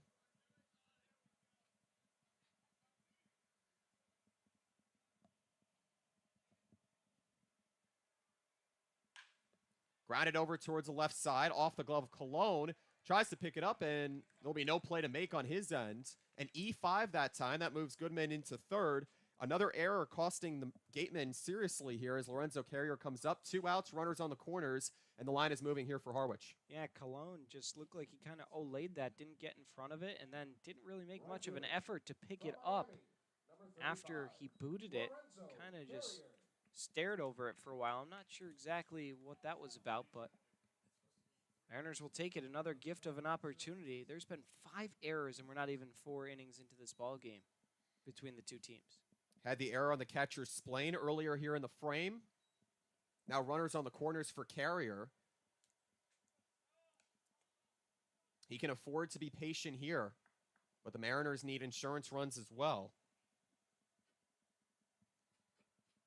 Hep not getting much help from his defense here in his 3rd inning of relief. After a 1-inning start out of Talent of Clemson, 3 earned runs, 3 walks consisting in that start. Goodman on 3rd, Jones on 1st here. Carrier with 5 RBIs in his debut at Orleans. The Mariners taking a convincing win for the 2nd time at Eldridge Park this season.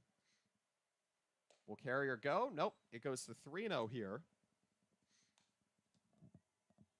Carrier, one of those power hitters that we talked a little bit about earlier, Devin, and just that sense of unpredictability and what he might be able to do next. Well, he'll certainly be tested here with the plate discipline. Can't imagine he gets the green light despite that home run last night. And he won't as it goes to 3-1.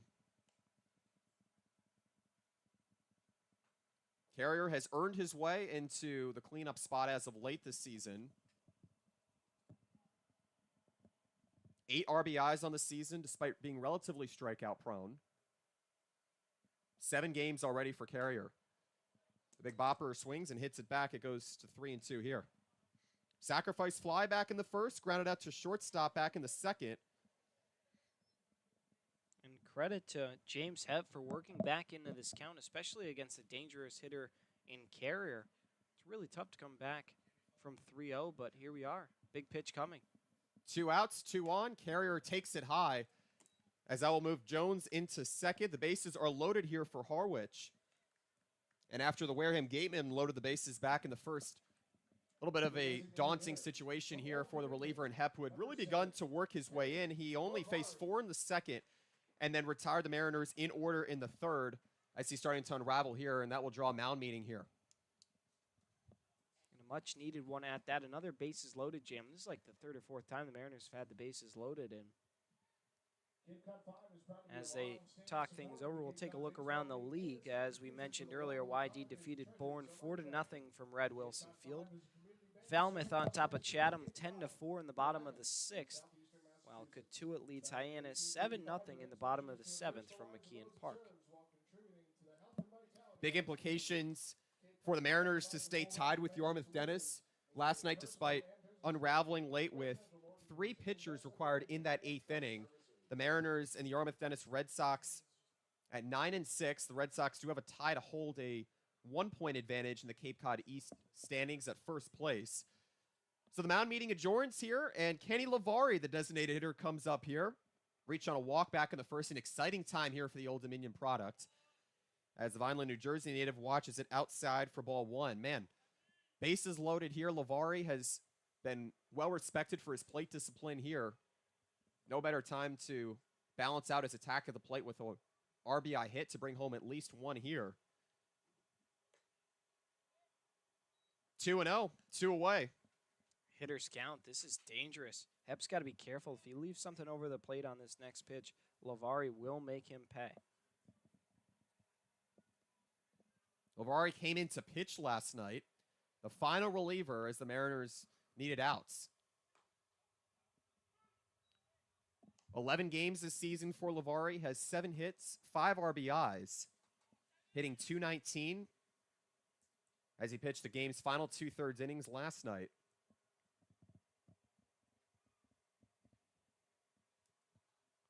Two away, the bases loaded here, 4 hits apiece.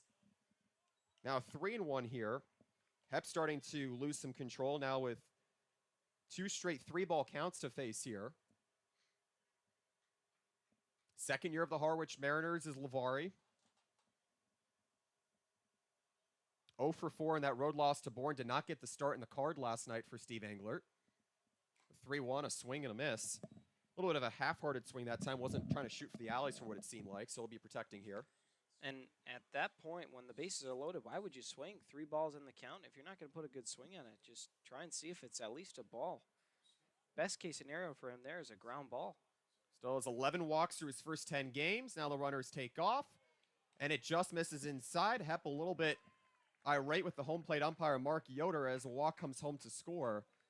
Goodman, for it seemed like he was on third for about half an eternity, makes it a 5-3 ball game, and the Harwich Mariners working walks here as it goes to their third walk of the inning, and Hep still looking for some momentum here to get that final out. So Lavari earns his 12th walk on the season, rather his 13th, I should say. Second walk here tonight after striking out swinging in the third. What's become a very different fourth inning here, and third inning of relief here for Hep, the UCLA product, as he misses outside to Devin Obi. Obi, similarly to Lavari, very versatile at the plate, has become more adept at the extra base hits. He has a double and a triple through his first 8 games, in addition to the walks he's been able to work out of relievers. He has 7 on the season. And it's mainly for that reason, just able to make the pitchers come to him and force the zone against him in particular. It's 2-0 already.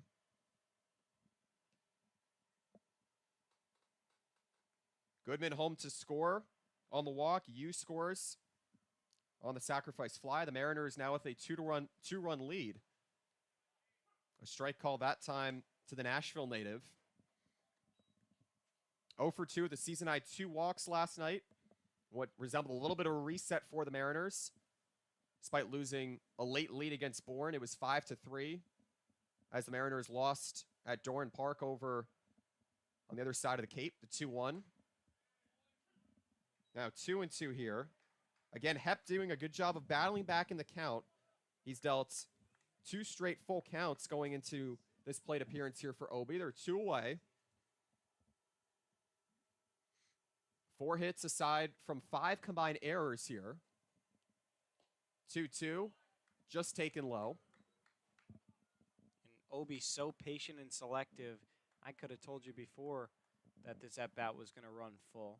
Really waiting for his pitch, and now Hep really going to have to find a spot for this one. Jones on third, Carrier on second, Lavari on first. Can the Mariners get some padding for their lead here? The payoff from Hep. Breaking ball chopped over towards the left side. Bouncing ball for Gonzalez. It's short, and he doesn't make a play. Another infield single here for the Mariners.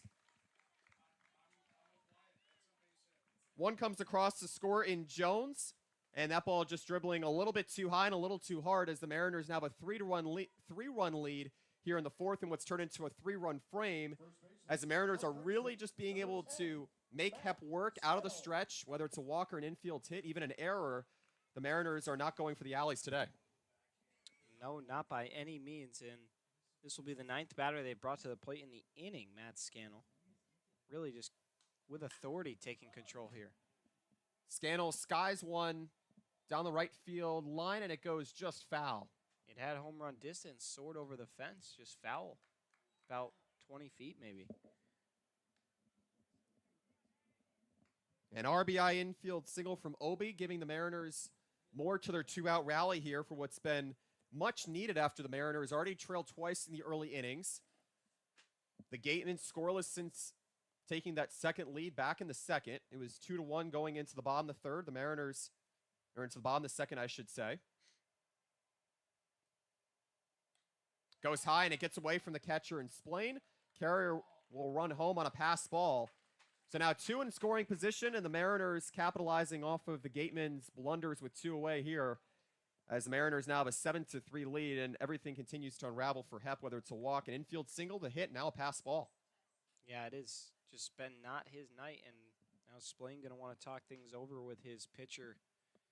Harwich really continuing to threaten these Wareham Gatemen with scoring opportunities, but you got to credit Harwich. They were down twice in this game, and typically in the past they've just had to really claw back from behind and then eventually try and hope and pray that they win, but it has not been their luck that has fueled them to those victories, and doing that right here tonight. They've been fantastic at being relentless and chipping away at that lead. Now they have a 4-run lead for themselves. And it's interesting you mentioned the characteristic of relentlessness for this Harwich team. dire need of a win to snap a 2-game skid. This is a team that actually has 33 combined extra base hits. But for the Mariners, that has been sparse here tonight. Still 2 in scoring position here for the Princeton Tiger and Scannell as he lifts one foul back behind home plate. He'll be protecting.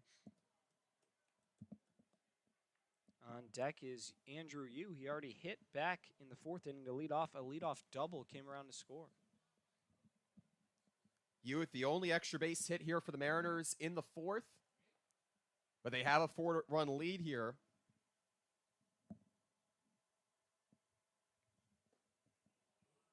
He swings and misses that time as Scannell goes down on strikes for the 2nd time here tonight. But the Mariners get a huge inning out of their lineup as they bring 9 to the plate here and put an immense amount of pressure on James Hepp out of UCLA. The Mariners getting that big inning, scoring 4 runs on 2 hits, 2 errors, and leaving 2 in scoring position. But they have their first lead on the ball game going into the 5th here at White House Field. Sean Hart out of Boston College will step back on the mound, and we'll step away for a moment. You're listening to Harwich Mariners Baseball on the Harwich Mariners YouTube network.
Leading off the top of the 5th for the game. Well, the Mariners forcing the Gatemen to falter on their own mistakes. They get 4 runs on 2 hits and 2 errors. They still leave 2 in scoring position, but they get the big inning that they need. Typically, big innings constitute 5 runs, but for the Mariners, after going scoreless for the majority of the game last night before losing 10-3 against the Hyannis Harbor Hawks, certainly getting the spark that they had been looking for a long time. It's quickly 0-2 here to Grant Hussey out of West Virginia. A big power hitter, had a double to right field back in the 1st, reach on a fielder's choice back in the 2nd. As Hard misses with a fastball, it's 1-2.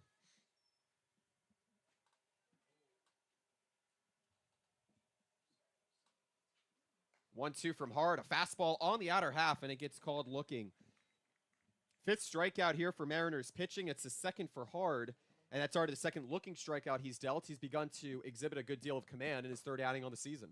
Yeah, his command is tremendous, and he's able to pick those corners. We talked about it a little earlier, but not going to hang too much over the plate. Will issue some walks here and there, but he's got some great velocity. Working quickly here and deals with first pitch, swinging on a fastball to Landon Wallace.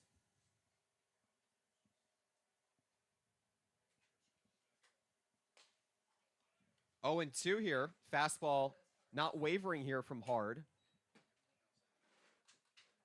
5 hits for the Wareham Gatemen this season. He has to protect as he lobs it out towards center field. Moving to his right, Obi makes the catch, and there are 2 away. And this is what the Mariners were looking for out of Josh Bostic tonight. He went 68 through 2 innings, Devin. He began to settle down, only facing 4 in the 3rd, but already 2 away and as many here in the 5th. Yeah, Sean Hart's picked up the pieces really well. His team's provided him the offense he needs, and it's so much easier. You're at such peace when you have that large lead to lean back on the pitcher's mound. Takes a lot of pressure off, and Hart seems to be really dialed in. Bostic giving up 3 total runs. This one line back foul. 0-2 again here. Zach Stewart Missouri Valley Conference Freshman of the Year this season. Made the conference second team as well, as Hard bounces one in the dirt. It'll be 1-2. Hard picking off 2 runners on the base pass back in the 4th.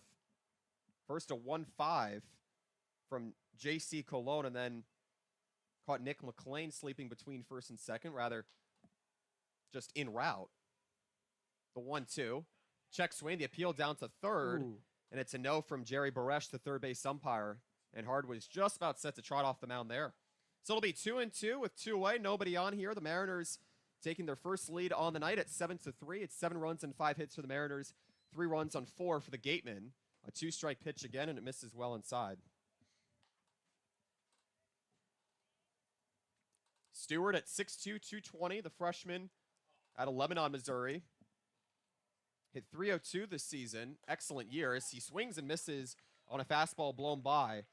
The 6th strikeout for Mariners pitching here tonight. Hard sits them down in order as he walks confidently off the mound in an excellent 5th inning here. The Mariners up by 4 going into the bottom half of the 5th. We're halfway home at White House Field. We're coming on back here on the Harwich Mariners YouTube network.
So the Mariners preserving their 4-run lead here over the Wareham Gatemen, looking for a win here in the season series. Andrew Yu, Jack Goodman, the 8, 9, and 1 hitters due up, as well as Ali Camarillo. To close the line on James Hepp out of UCLA, he gave up 4 runs total. 3 of them were unearned. 3 walks, 3 strikeouts, 2 hits in 3 innings. Sean Hard dealing a 1-2-3 as Keegan Allen out of West Virginia, the sophomore, looking for similar results here to try and quiet this Mariners lineup that is certainly awakened here going into the middle frames. Allen at 6'0", 185, 1-0 this season for the Gatemen. A check swing, and he went around, so you down in the count 0-2 here. His last outing, he went 1 scoreless inning with a hit, 2 walks, a strikeout, and a 5-run win against Cotuit. That's a very tough team to beat. Cotuit Still at 11-5 in the top of the West standings, right where the Gatemen want to be right now. But the Gatemen's blunders here tonight, similarly to the Mariners last night, have kept them just a step behind here in the middle frames after leading twice through the 2 innings. You staying alive here in this battle. Earned a walk back in the second, doubled to left center back in the fourth.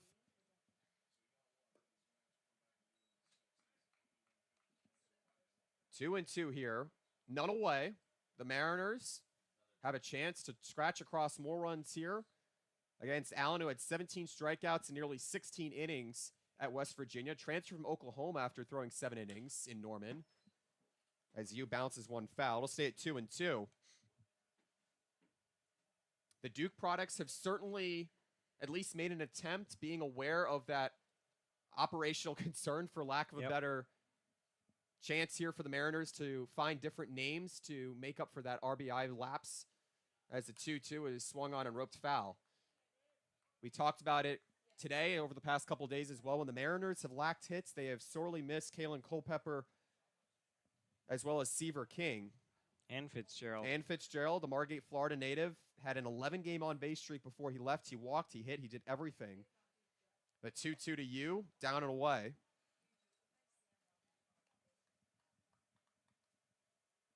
Mariners have been susceptible to giving up a lot of walks as of late, even during the 5-game win streak. Their lineup has been susceptible to striking out a lot. The Mariners have avoided that for the most part tonight, as you stays alive still here in this at-bat.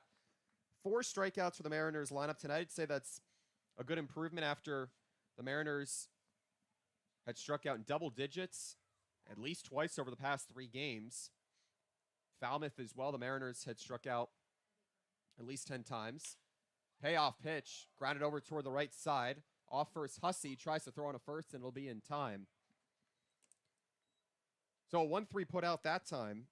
Rather, a 3-1 put out, I should say, as you goes down for the first time tonight. Jack Goodman coming up here. 1 for 1 with a walk. And for Goodman, certainly feels like he doesn't have a lot to lose. The Mariners ahead by 4. He, of course, want to put on those insurance runs and still getting his feet wet here in Harwich as well. So Goodman coming up after going 0 for 4 last night outside.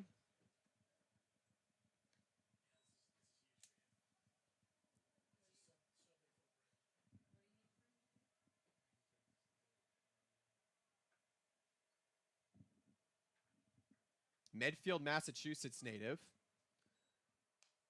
Rising sophomore at Pepperdine. He hit 192 with 5 RBIs, 4 doubles, 1 home run for a Waves team that finished 19-30 in the West Coast Conference. Rick Hertensteiner leading it out there in his 8th season as head coach.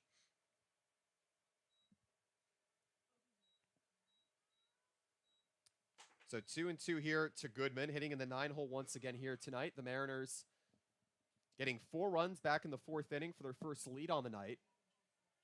Meanwhile, Goodman selected in the 15th round of the 22 MLB draft, in the entry draft by the Texas Rangers. Couple draft picks on this Mariners team already, and plenty more to come when the draft rolls around this summer. But Sean Hard, the current pitcher for the Mariners, of course, New York Yankees draft selection in the later rounds, I believe around like 19th or 20th. It was when he was out of high school, just about. He was 18 when he was selected. 2-2, and it floats on the inner half, and it gets called looking. So Goodman goes down on strikes for the first time here tonight, and Allen, meanwhile, picks up his first strikeout as he retires the first 2 he faces. That's going to be critical here as Hep began to unravel. The UCLA product had that 1-2-3 third inning, but the Mariners finally got the bats going, in addition to just reading the ball well on the base pass as well. Yeah, and the offense has been able to provide just 5 hits, though, on their 7 runs. Need to get a few more in play. 3 errors from the Gatemen will absolutely help you out, though, as well as now, I believe, 6 or 7 walks. 6 walks. Mariners only getting 3 runs each of the last 2 nights. The scoring has certainly come to a screeching halt at times. The Mariners know they have to tighten the screws on that as well, as Ali Camarillo finds himself ahead in the count here. 2 away, nobody on here against the second reliever in Allen.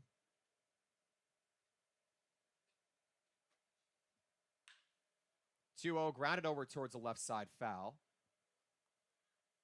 Camarillo has been one of the best contact hitters in the Mariners lineup this season. He shuffled between the leadoff spot in addition to the 3-hole, has played closer towards the middle of the lineup as well.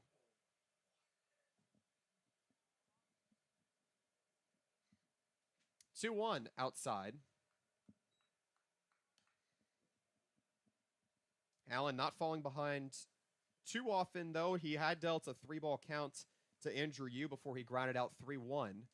So he's shown some resilience here to get back in the counts. As it's a 5-pitch walk here to Camarillo. He reaches for the second time today. Sacrifice fly back in the fourth, and that versatility is something that can certainly spread, although you have King and Culpepper out of the lineup now. And that was already his 4th at-bat. We're just into the 5th inning. The Harwich batting order has done a great job of turning over the lineup card and making sure everybody has had plenty of opportunities to cash in. All right, so here's Mason Guerra stepping up the 4th time today. Also for Harwich, everyone has gotten on base one way or another, whether it be a hit, a walk, an error, fielder's choice, whatever it may be. And 6 of their 9 guys in the order have scored runs. Mariners leaving 12 combined base runners on in the past 2 nights. Losses that have forced the Mariners to focus back on getting runners home, of course, but also getting better outings out of their pitchers as the ball gets away from the catcher and Splain. Camarillo speeding past second into third. Splain still unable to recover. So a wild pitch here, giving the Mariners a runner in scoring position. Rare sight from Allen that time, as he gotten a ground out and a strikeout on Yu and Goodman, and as he continues to work out the stretch here against Guerra, who has brought some of that much-needed contact hitting. He's gotten on base once here tonight and is in position to do that once more. Already had 2-0 in the count here. 7-3, the Mariners ahead as Guerra watches one outside and low. 4 runs back in the 4th to take that first lead for the Mariners. Sacrifice fly, a walk, in addition to some errors getting the Mariners to move around on the base pass. As a fastball clips the inner half, and it's going to be 3-1 here to Guerra. At Oregon State this past season, Guerra had 31 walks. It's not an unfamiliar position to be in, taking a pitcher like Allen deep into the count here. 56 RBIs as well. 3-ball pitch, taken down the middle, 3-2. Guerra wanted that one as well.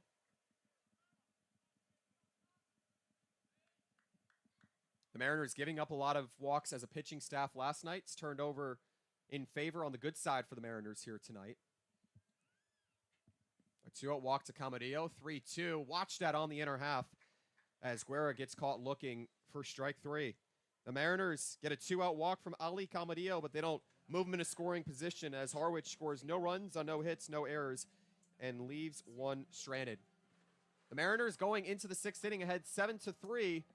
Sean Hard back on the mound now to Boston College. We'll step aside here on the Harwich Mariners YouTube network.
Sean Hard has been dominant in his 3rd relief outing on the season.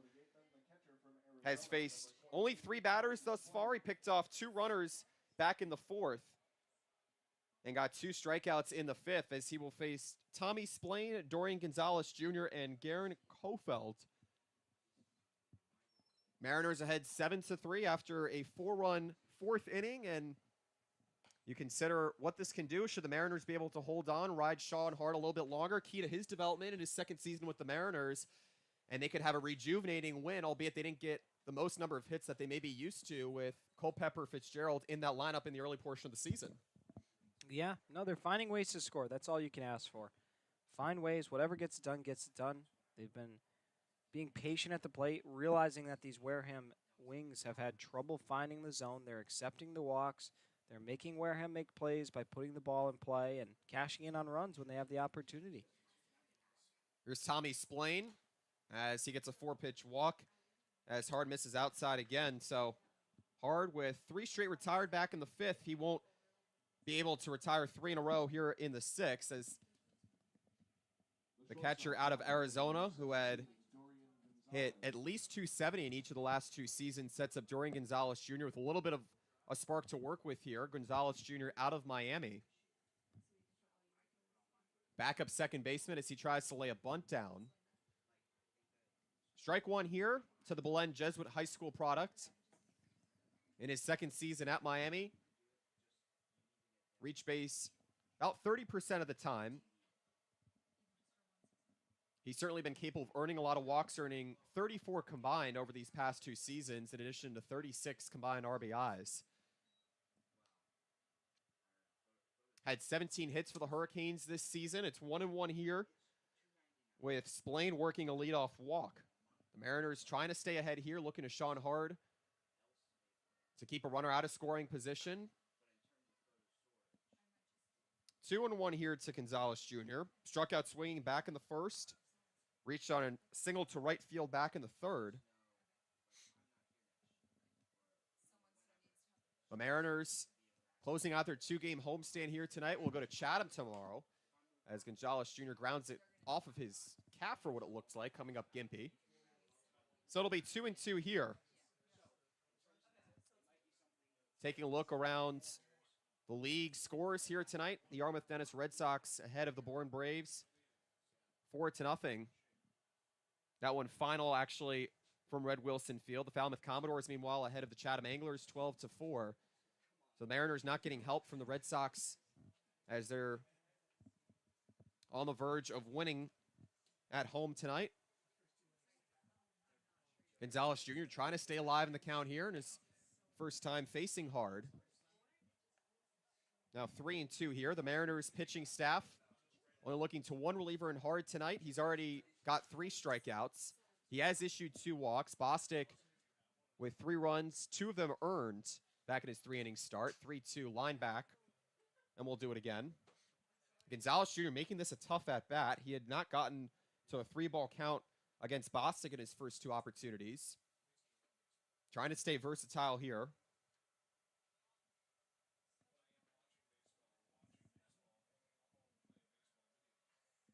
Payoff pitch. Grounded over towards the right side. A diving attempt by Goodman as it gets past him into right field. Stopping at second will be Splain as the base hit once again here for Gonzalez Jr. They're 2 on as Hart continues to work out of the stretch under duress. And credit to Wareham. They're staying in this ball game. 5 hits aside now. Now they got 2 on, nobody away. Golden opportunity. It is the bottom of the order coming up, but they've done a nice job of making this a competitive ball game. They very easily could have rolled over, especially at the pace, the lackadaisical pace. I mean, so easy to just kind of look on to tomorrow when the game's like that, but they're hanging in there. Very much still alive for a comeback here for the Gatemen, and Devin, despite a rocky outing out of Josh Bostic, giving up those 3 runs. 2 of them earned 3 walks, 3 strikeouts. He's been able to work out of some jams here tonight for a Wareham team that leads the league in home runs. This one lofted out towards center field. Obi moving in. He makes the catch. That keeps the runners at bay here. First out of the 6th inning for Sean Hart.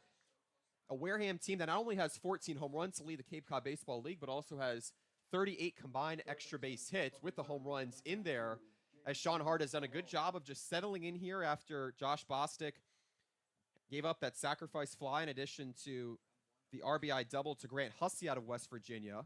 So the Mariners falling into choppy waters early, but the pitching staff has done its job for the most part, only giving up 3 runs total thus far, as it goes low here to JC Colon.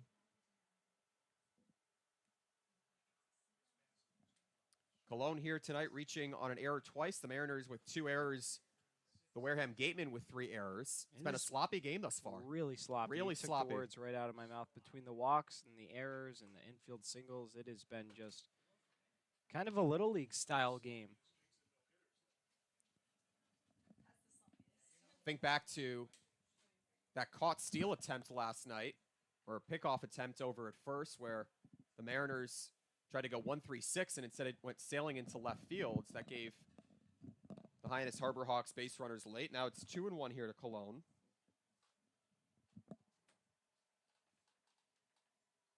Gatemen have been well capable of getting their RBIs. They certainly need one here, entering tonight with 82 for second most in the Cape Cod Baseball League.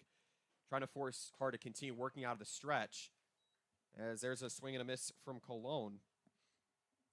Splain on second, Gonzalez Jr. on first.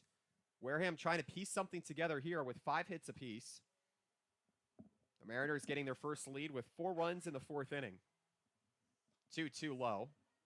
Nice stop by Andrew Yu that time. That could have been real trouble, second and third with 1 away if he didn't stop that. Brian Arndt, the UNC Wilmington catcher, having the day off here tonight. Was certainly under duress last night, as Harwich's 3 pitchers in the 8th inning experienced that lack of control. 3-2 goes bounced, and it won't matter as the bases go loaded on a walk here for Cologne. So he walks for the first time tonight. Splain moves over to third, Gonzalez Jr. into second. The Mariners have a ground ball double play opportunity. This is where Sean Hart has periodically got himself into trouble this season, particularly in that first outing on the season. And we'll see how he responds here, still with 1 away. As a matter of fact, that'll draw R.J. Thomas out of the dugout. Nope, that'll be Angler. I keep confusing the two this season. Angler and Thomas are just about the same height this season, but it'll be Angler just to come out and to see how much longer he can go here. The Mariners getting a reliever warm in the pen here. This is the tying run coming up to the plate. And yeah, Sean Hard, we touched on it before, but because he likes to paint those corners, he will walk hitters, and that's exactly what he's done here. Pair of walks in the inning, and now in some serious trouble. Going to have to pitch his way out of it. Strikeout will be pivotal right now.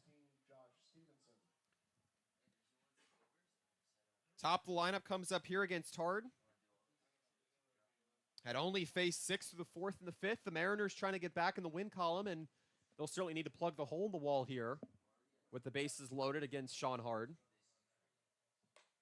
First pitch high to Stevenson. Mariners have not given up a run since the 2nd inning.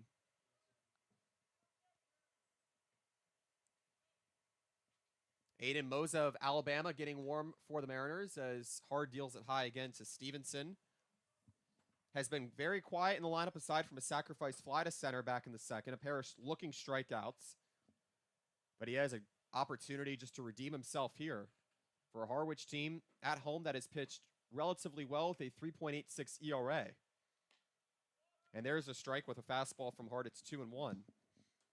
That's a big strike. If you go down 3-0, it's going to be really tough to keep a run off the scoreboard. Now you can try and pitch your way back to a strikeout, but it's going to be difficult as you head into the top of the order. Lofted towards the left side in foul territory. Guerra makes the catch. Runners will hold there, and that is a huge out as well for Sean Hard. Getting the defense to back him up, the new third baseman in Mason Guerra, keeping Sean Hard active as well as they're 2 away. Yeah, phenomenal job to get the pop-up there by Hard. That's best case scenario right after the strikeout. Ball's not put in play. Nobody can really tag up. Everything works out. Now all you got to do is focus on the batter. Everybody can return to their positions. Nick McLean coming up after his first season at Arizona State. Looks at it inside for a strike. 28 hits, including 8 home runs, 24 RBIs, 15 walks, Another valiant option to look for here against Hard. 1-1 the count here, 2 away. Bases loaded here for the Gatemen. Arguably their best chance of the game. The tying run at the plate here in McLean. A pair of base hits and a walk back in the fourth has certainly come alive here for the Gatemen.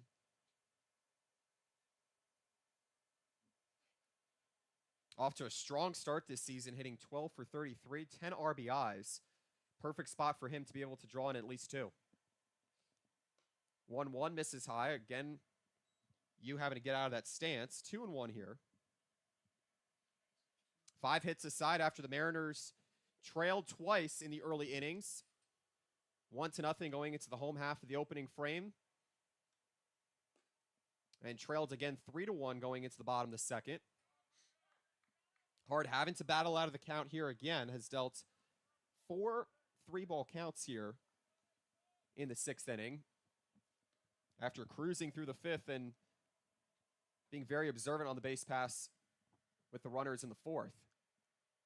3-1, fouled off of Yu's glove. Would be 3-2 here. I'm not sure it was fouled off the glove or the umpire and Mark Yoder. He seems to be a little ginger getting back up, but he's all right. Hard has shown a lot of command with the fastball. Has tried to go off speed as well. Lot to look for here in terms of a mental battle for Hard as much as it's been physical as well. Hard already nearing 50 pitches here. Already up to 51 as a matter of fact. Payoff pitch, the runners go, and it's blazed down the right field line, but well foul. Just a little bit early on at that time, and McLean certainly would have been having at least 2 coming across the score in a 2-out rally. Meanwhile, for Hard, has a fastball he goes to at just over 50% of the time. The curveball, slider, and the changeup slowly being developed here in his 2nd season with the Mariners. Payoff pitch again, swing and a miss. Hard gets the strikeout he needs. It's his only 1 here in the 6th after getting 2 in the 5th, 1 in the 4th as well. So Hard keeping the 4-run lead in hand here for the Mariners as the Wareham Gatemen stranding 3 with the bases loaded. No runs and 1 hit, no errors, and 3 left on the pond. 7-3 Mariners going into the bottom half of the 6th. We'll be right back here on the Harwich Mariners YouTube network.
Sean Hard out of Boston College, a returning Harwich Mariners pitcher, getting out of a huge jam, leaving the bases loaded in the top of the 6th. The Wareham Gatemen had left the bases loaded in the 1st against Josh Bostic. And those are their two biggest squandered chances thus far. The first pitch to Kennedy Jones, attacking the outside corner for strike number 1. Wyatt Kopelman, Devin Dobek here with you on the Harwich Mariners YouTube network. It's a 7-3 lead for the Mariners after a 4-run bottom of the 4th. The Mariners desperately needing run production. They got it on errors, walks, and a sacrifice fly, as Kennedy Jones will be protecting here. Jones has a nice little day. A single, a sacrifice fly, reached on air and scored. He's done a little of everything on the offensive side of things. Meanwhile, Sean Hard getting some strikeouts on his end. Roller over towards the right side. Caulfield over to first in time. Nice way for the second reliever for Wareham and Allen to settle in here as he retires Jones, and that brings up Lorenzo Carrier. He's retired for the first 5 he's faced. Gave up a 2-out walk to Ali Camadillo. Advanced all the way to third on a wild pitch. Meanwhile, Carrier, he's due for a hit, folks, after a 3-run home run last night as he watches a slider that just doesn't even break. Ball number 1 here to the sophomore out of Miami. Gave the Mariners the spark that they needed last night before their lead in the 7th was lost. 3-run home run to left field, his second long ball in the season. Meanwhile, Allen, the West Virginia sophomore, getting some control of the fastball here against Carrier. He'll need it direly against someone who is very much capable of shooting into the power alleys in addition to down the line.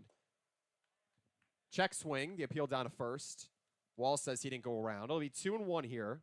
Carrier hitting in the cleanup spot here for a team of the Mariners that has needed some power hitting. Kennedy Jones with a grand slam, but certainly not the first power hitter the Mariners look to as Carrier booms one foul.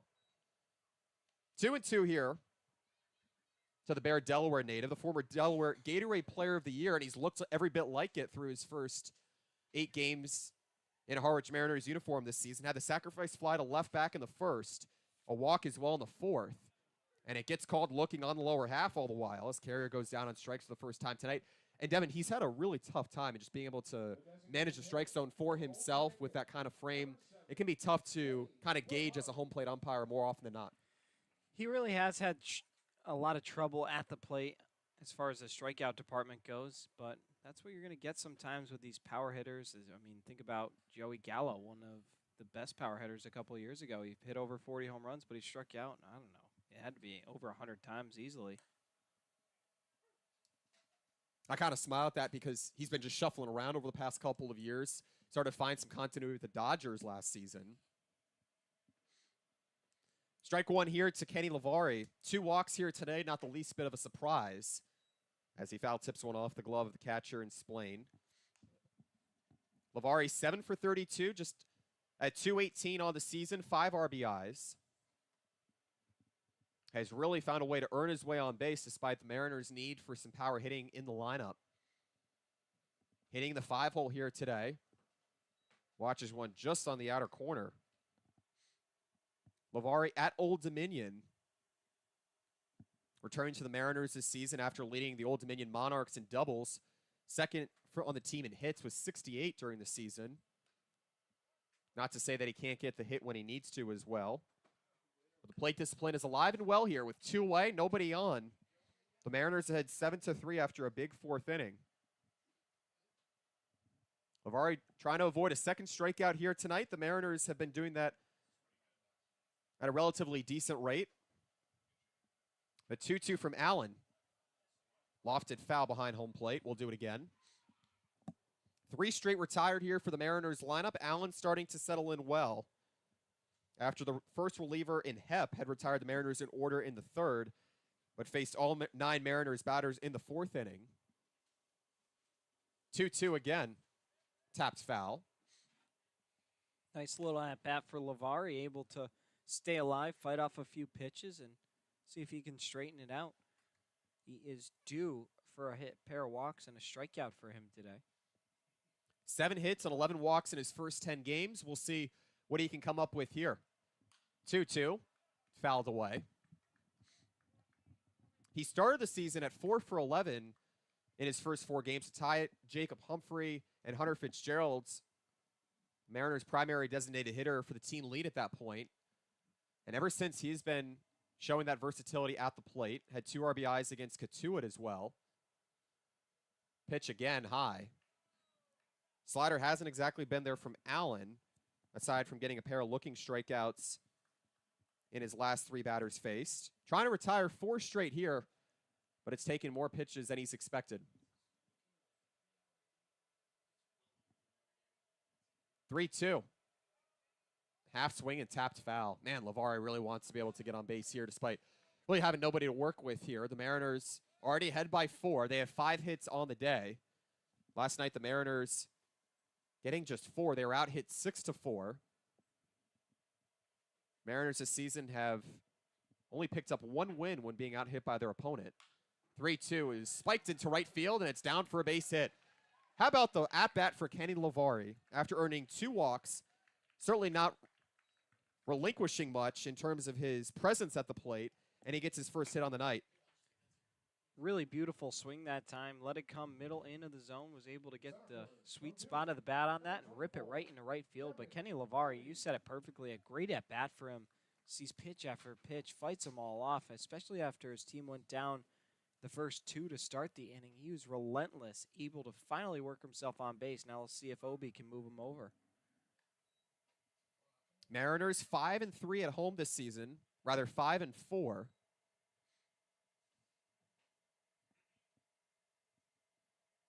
Lavari, meanwhile, getting on base here with 2 away. The Mariners finally getting their 6th hit of the night after going hitless back in the 5th. 1-1 here to Devin Obi.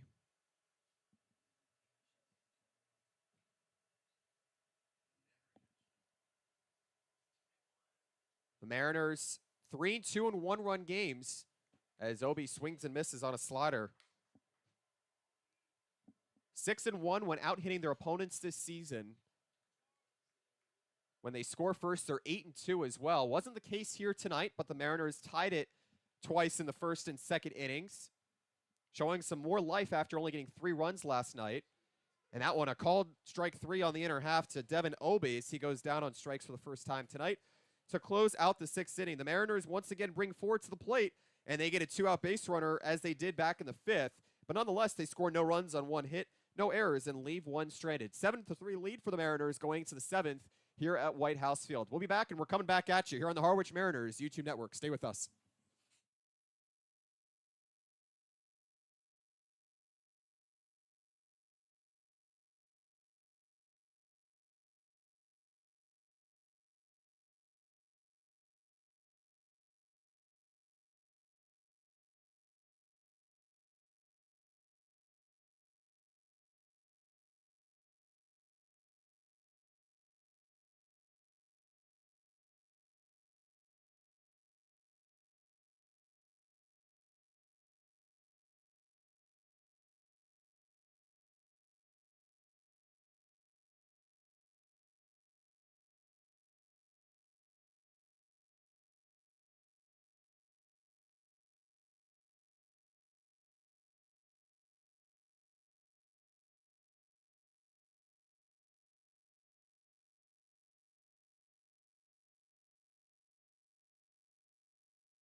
for Wareham, the first baseman from Mariners get a 2-out base runner for the second straight inning, but they go scoreless once again and are scoreless since the bottom of the 4th inning. Aiden Mosa, the right-hander of Alabama, making his second relief outing on the season. And as the Mariners lead 7-3 going into late frames, I go back over to my broadcast partner, Devin Doback, for the play-by-play. Thank you, Wyatt. As first pitch is going to be in there for a strike. It's 0-1. Grant Hussey, Landon Wallace, and Zach Stewart due up for the Gatemen as Mosa trying to follow up with another good outing here. Mosa, in his first appearance, was sensational, received the win, went 5 strong innings, 65 pitches, just 3 hits, no earned runs, 6 strikeouts, and no walks. Trying to replicate that performance and put a bow on this one. Harwich in control, 7-3, as it's now a 1-2 count to the hitter in Hussey. Mosa out of Alabama, as Wyatt said, 6'4", 228, native of Dallas, Georgia. 1-2 pitch is fought off and spoiled. Stay at 1-2. Listed as Georgia's 16th best right-handed pitcher and 42nd overall prospect according to Perfect Game. 1-2 pitch is right in there, dropped in. Mosa strikes out Hussey, second time he's gone down by way of the K, and there's one away here in the 7th. Number 12, Landon Wallace. Landon Wallace's turn. He walked, and he's grounded out to second and flied out to center. See what he can do. His team trailing by 4. Best chance for the Gatemen to tie this ball game came back in the 6th when they stranded the bases loaded. They've done that twice tonight, once in the 1st and once in the 6th. Stranded those bases loaded. But really hurt them last inning because there was 1 out with the bases loaded and they couldn't get anything out of it. 1-0 pitch is fouled off. A check swing that went against Wallace, and it's 1-1.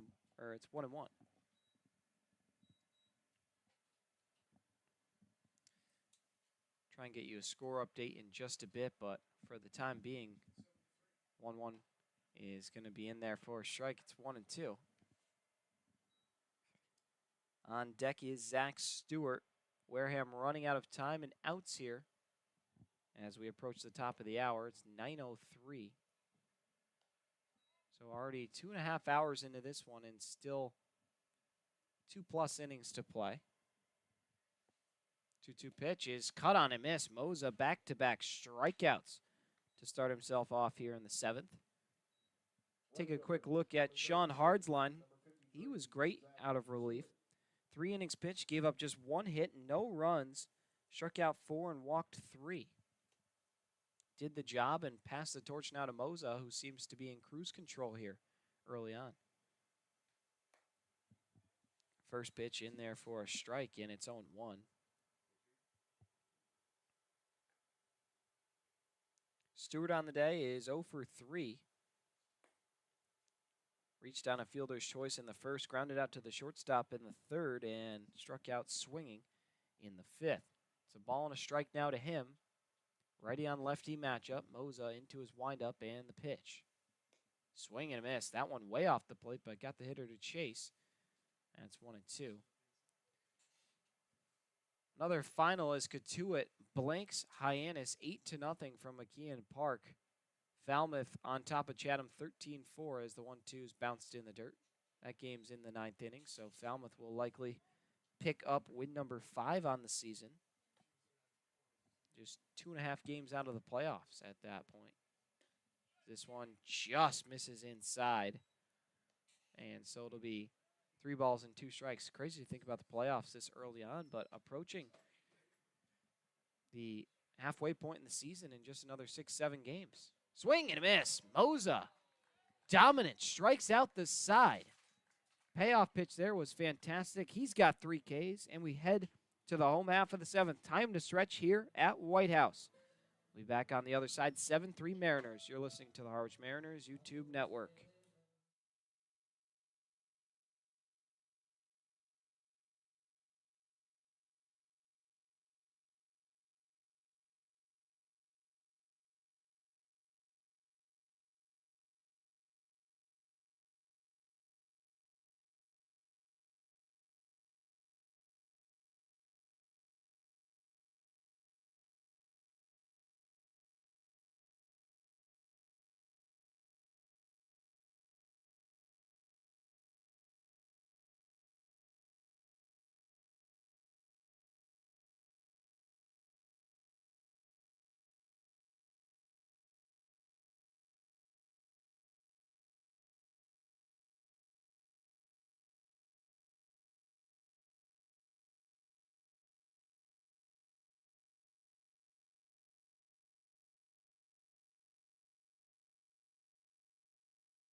first baseman from Princeton, number 10, Matt Skittle.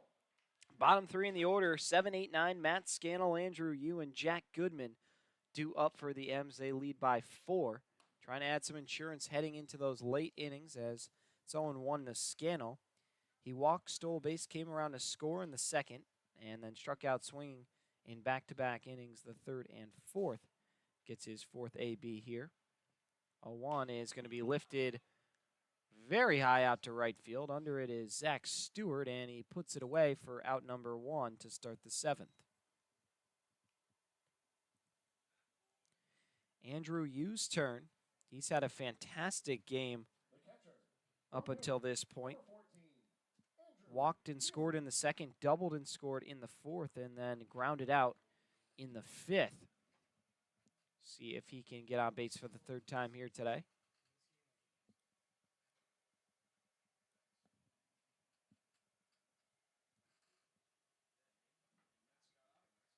First pitch to you is going to be bounced in the dirt for a ball. It's 1-0. You, the catcher coming in out of Duke, was hitting below 200 coming in today, and he's since turned that around with a nice little offensive displays put on here, as well as the catching behind the plate. And it's been a long game to this point, so credit to him, as well as Tommy Splain for having the ability to crouch down for these long innings with a bunch of walks. And it still doesn't take away from the pressure that you want to see your lineup put on these pitchers. Mariners have had to get back into that here tonight. 2-0's bounced in the dirt to make it 3-0. So now you way ahead in the count.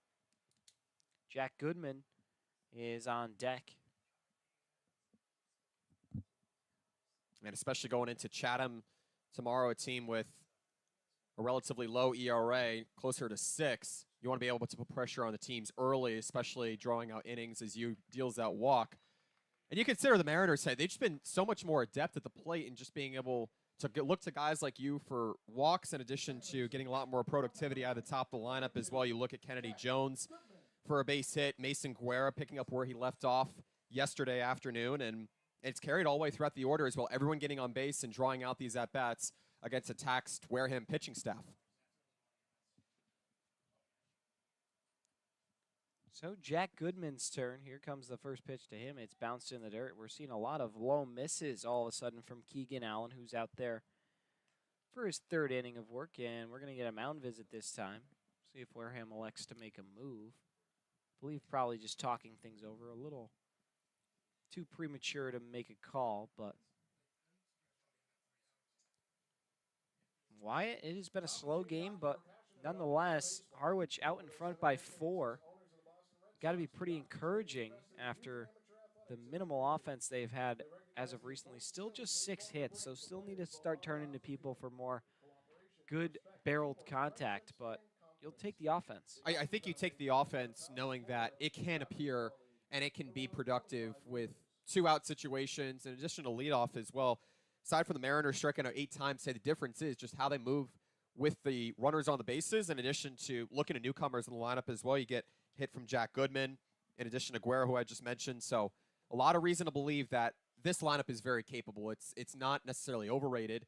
It isn't league average as well. It can be very capable of giving you at least 7 to 9 runs per game, but it doesn't have to be 12 runs per game. It doesn't have to be 2 either for a great convincing win, as the Mariners are in line for at the moment. 1-0 is going to be dropped in there for a strike. It's 1-1. Both these teams strike out a lot. Wareham 157 strikeouts, Harwich 139. Both those marks right around 9 per game, which is 1/3 of the outs if you want to do that quick math. It's ball and 2 strikes now to Goodman. Game all but over out in Falmouth as the Anglers down by 9. They've had an abysmal start to the season. With a loss now, they will drop to 4-11-1, which is 5 points behind Brewster.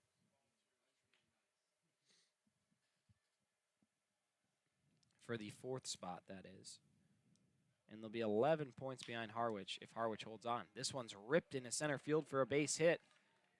Jack Goodman with his second in the ball game. Third time he's been on base. He also walked. Really put together a nice little display. And so now there's 2 on with 1 away in the 7th for Harwich. That pitch was blazed into right center field. Getting the end of the bat that time, Goodman already has a single to center, and he's really starting to find his way into the lineup. Very much a reasonable case he's making right now in order to stay in the bottom third of the lineup, especially with Ryan Wilson also being released, someone who is very much capable of those RBI hits. You got to look to someone at the bottom of the lineup, and it might just be Goodman on any night. Of course, we'll need to see a bigger sample size. Goodman with an 0 for last night, but a very encouraging performance tonight that he's put on. It's kind of the beauty of the game as well. You just have a lot of uncertainty established from time to time, especially when you're getting that transition in the college game from metal to wood. Goodman also had a stint with the YD Red Sox, so familiar with this league and definitely could provide some offense. 0-1 misses outside, 1-1.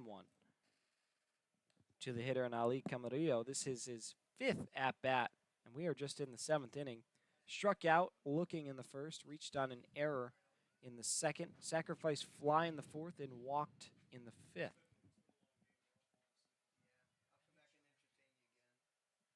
One pitch is going to be fouled off and back into the netting. It's 1-2.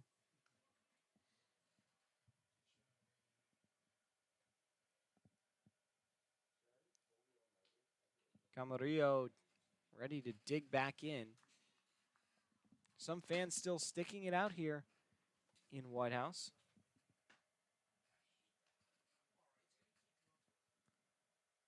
1-2 pitch is going to be chopped up the middle. Could be a double play ball on the second for 1, and on the first, Caulfield with a nice 4-3 double play. And the Gatemen out of the inning unharmed. So despite a walk and a hit, Mariners can't put anything on the scoreboard. We head now to the 8th inning. 7-3 in favor of the Mariners. You're listening to the Harwich Mariners YouTube Network.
Back here, top of the 8th, Devin Dobeck and Wyatt Kopelman along with you. And Wyatt, Mariners clinging to this 4-run lead. There hasn't been any offense dating back to the 4th inning. Of course, those 4 innings took 2 hours, and now we've kind of leveled off here a little bit. Moza just struck out the side, all swinging, trying to continue that streak against Tommy Splain. Splain on the day has walked twice and also grounded out to second. It's an 0-1 count, and the pitch bounced in the dirt. 1-1. You want to guess the last time the Harwich Mariners pitching staff struck out the side? When? Opening day against Yarmouth Dennis. Yeah. Yes, it has been a long time coming, my friend. 1-1 pitch is cut on and miss. Really nasty breaking ball that tails off to the right, and it's 1-2.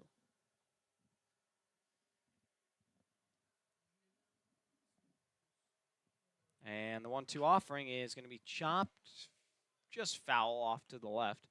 And so we'll do it again at 1-2. Thanks for spending your night with us. We know it's getting late here. Closing in on 9:20. Our producer, Sean Sears, ready for bed. He's having a long night on the camera. But we're all hanging in there, having a great time. Baseball in the Cape, can't really beat it. It just has that timeless essence to it, doesn't it? It does. It really does. I'm not sure what's going on. Maybe they're going to put some pine tar on the bat this late in the at-bat. Okay. Maybe a new lizard skin on the bat? Not quite. Retape it, maybe. I don't know. But it's interesting. The Gatemen average just about 7 hits per game, so it's not like they're far off their mark right now in terms of getting collective productivity out of that lineup. 1-2. Fouled off, and it'll be 1-2 once more. I'll tell you, Moses got some serious firepower. This past season with the Crimson Tide, went 3-1, a 3.09 ERA across his 14 appearances, 23 1/3 innings, 23 strikeouts, 9 walks. As that one in there, strike 3, Moza, 4 straight strikeouts. His first looking. He is locked in out there on the mound, and there's one away here in the 8th. The Mariners have certainly been keeping up with their pitching staff with the standard they have for strikeouts. The Mariners striking out the side last time out, and they have a chance to do it here once again. First pitch is to Dorian Gonzalez, and it's in there for a strike, 0-1. Gonzalez on the day, a pair of singles and a strikeout. Trying to start a late rally for the Gatemen as he's behind already, 0-2. Swing and a miss on the outside pitch that time.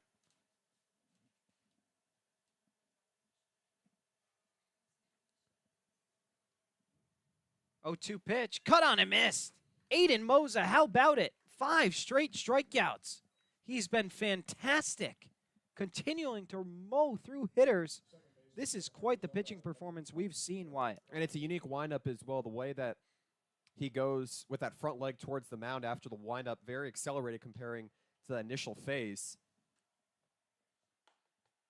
And that fastball has certainly been convincing thus far. You really need that fastball command out of your bullpen, something that the Mariners didn't really have consistently last night. That one misses outside. And so it'll be 1-0 now to start off 2-0 to start off Garen Caulfield. 2-0 offering from Moza is fouled off, 2-1.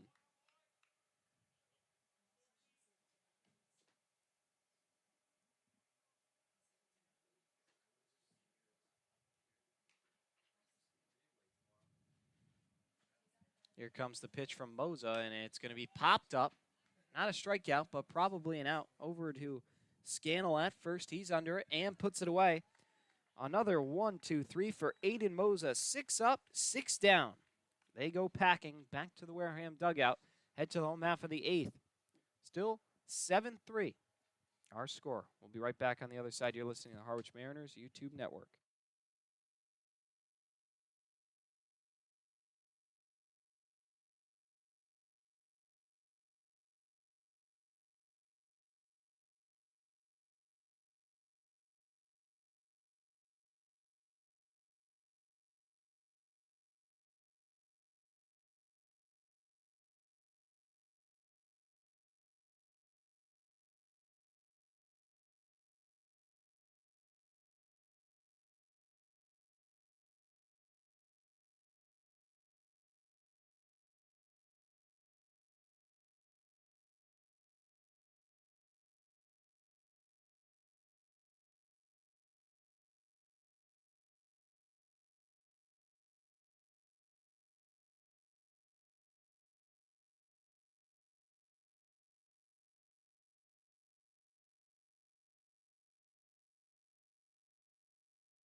Home half of the 8th, and a call to the bullpen. Night is over for Keegan Allen. He goes 3 innings, allows just 2 hits, no runs, 4 strikeouts, and a pair of walks.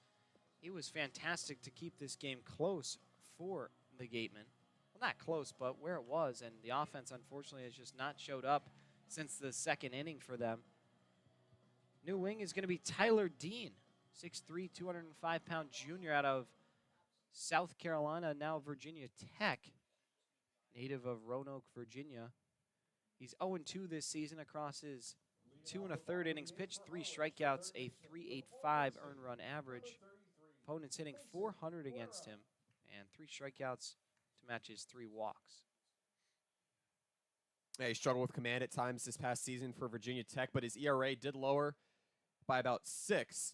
So he should have an opportunity to get a couple quick outs here as he goes high and inside of Mason Guerra, something that the Gatemen have gotten at times tonight, but just have not gotten a lot of support from the lineup, not scoring since that 4th inning, or the 2nd inning, rather. So it's a ball and no strikes.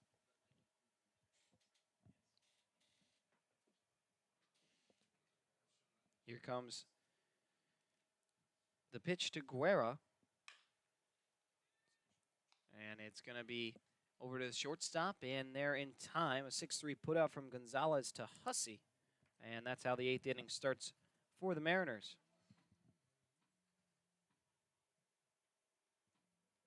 And the Mariners, meanwhile, just haven't gotten the run production that they've sought just to continue activating their lineup. You still have a couple of newcomers. You're also looking to get Lorenzo Carrier on another hot streak here as he nears 10 games this season. Kennedy Jones with an hit back in the 1st inning, but certainly could have looked for more out of himself as well as he's at the plate here. So still a chance for him. But the Mariners could certainly use a couple more runs just for the morale itself. Jones is singled, hit a sacrifice fly, reached on an error and scored and grounded out to second. He rips this pitch out to left field, coming in and not... Oh, it was able to make the play. How about that? Landon Wallace able to make a nice sliding grab out in left field. I didn't think that he was able to make the catch, but really nice on the slide, and there's 2 away. Yeah, Jones has been able to get on base frequently here tonight. And even when he hasn't, he's gotten a sacrifice fly to center and was just on the verge of having a base hit there. But meanwhile, Lorenzo Carrier comes up. Mariners have gotten the order moving here today. First pitch, Carrier misses up high for a ball. 5th time he's come to the plate. Sack fly to left field for him in the 1st inning. He's grounded out to the shortstop, walked and scored, and struck out looking, as that one almost came in on the hands, and it's 2-0 now to the Mariner slugger.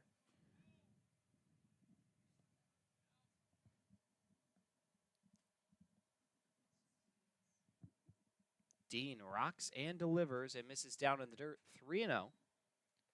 Trying to get a 1-2-3 inning here, but got to throw strikes to Carrier. He's got a pretty big strike zone with his size, so see what Dean comes with. 3-0 pitch. In there for a strike. It's 3-1. Home half of the 8th here. Mariners leading by 4. 9th inning on the horizon. The pitch misses up high, and it will be a 5-pitch walk to Carrier with 2 away.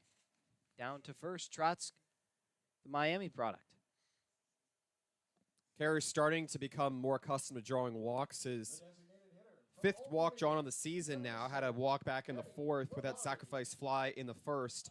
So aside from grounding out and striking out, he's still found a way to make it a productive night, and that's what's going to be about for him here, aside from hitting the deep ball in addition to the deep double play, or the deep doubles, rather, triples as well. Kenny Lavari's turn. He's put together a nice little ball game. Pair of walks, a single, and a strikeout. He's ahead in the count 1-0 against Tyler Dean. Carrier on first, 2 away here in the 8th. That one right down Broadway, 1-1. Lavari continues to produce in the middle of this Harwich order on the base paths. He's been a little shaky on defense this season, but making up for it with his presence in the lineup, getting on base consistently. Of course, we talked about he's top 3 in the league in walks, and does a great job of getting on for the other guys in Coach Englert's order. 1 ball, 2 strikes, and here's the pitch to Kenny Lavari. Breaking ball is going to be slapped out to left field. A long run over for Wallace, and it was unable to land in fair territory. Just foul. Kind of lost sight of it with the Harwich bullpen right there. So we'll stay at 1-2 and do it again. The Mariners, since the 5th inning, have been 3 for 5. They're not letting their 2-out chances go by the wayside here, Devin. It's just a matter of being able to complete them, close the loop, and see what else you can do with your RBI production. Ball and 2 strikes. Lavari holding that bat right in front of his belt buckle. Now raising it as the pitcher comes set. The 1-2. In there. Strike 3. Lavari goes down looking. That will be a strikeout for Tyler Dean. He faces 4 batters. Surrenders 1 walk, but no one able to come around home. And so we head to the 9th inning. It's winning time here in Harwich. Moza back to the hill. We'll be back on the other side. 7-3 Mariners. You're listening to the Harwich Mariners YouTube network.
So here we go, top of the 9th. Mariners with a chance to steal a win here. It's J.C. Cologne, Josh Stevenson, and Nick McLean due up for the Wareham Gatemen. Aiden Moza back to the hill. First pitch to Cologne misses up high. It's 1-0. Officially past the 3-hour mark here in Harwich. That's got to be, I think, the longest game of the season, if I'm not mistaken. It's a ball and a strike now to Cologne, as Moza able to find it. He's already got 5 strikeouts. Struck out the first 5 guys he faced. 1-1. Checked his swing. Did he go? No. So says Greg Walls, and so it'll be 2-1.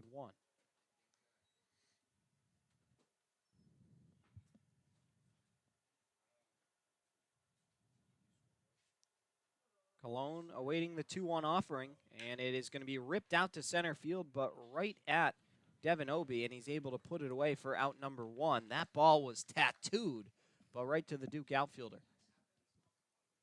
It's been a really quiet last 3 innings and change, really. Now 10 straight retired here, and Sean Hart has really set up Aiden Moza well. I mean, you strike out the side in the 7th, get a little bit of fly ball contact in the 8th aside from 2 strikeouts, and he's found a groove. Top of the order, Josh Stevenson digs in. Pitch is in there for a strike. It's 0-1. Stevenson struck out looking, hit a sacrifice fly, struck out looking again, and then popped out to third. 5th at bat, and the leadoff hitter has not been on base yet. Big swing and a miss that time. It's 0-2. I'll tell you, Moza wastes no time. Right back on that mound as soon as the batter's in the box. The pitch is coming. All business. 0-2 pitch. Bounced in the dirt. 1-2. He's been a really nice addition to this Harwich bullpen. Superb in his first couple outings, assuming something drastic doesn't happen here. 1-2 is going to be lifted out to deep right field. Carrier there and able to make the catch. So a couple good pieces of contact for Wareham this time, but 2 up, 2 down here in the ninth, and Moza has retired all 8 he's seen. Yeah, his pitch count has been really good in addition to what you get out of Sean Hart, just 2 high strikeout guys, and they're just finding the zone, and they're able to not leave them too high where these heavy hitters can pound them deep. Nick McLean digs in, the only batter that has not faced Aiden Moza. It's 0-1 now. McLean's had a decent game, a pair of singles, a walk, and a strikeout. He's behind 0-2 here. Moza trying to send the home crowd home happy. He's a pitch away from doing so. And I will say there's been a decent amount of fans who've stayed despite how slow the game's been. In strike 3, Yu has to go after it, the throw on to first, and that's the ball game. The Mariners take this one 7-3, your final from White House Field. A great win for the team, and they're back in the win column. Double-digit wins as they notch their 10th here in front of the home crowd. We'll take a quick break and break it all down. You're listening to the Harwich Mariners YouTube network.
Welcome into the Harwich Mariners postgame show. Devin Dobeck alongside Wyatt Kopelman following a 7-3 Harwich win. And Wyatt, a long one. It took over 3 hours, but nonetheless able to deliver the victory here. It wasn't pretty.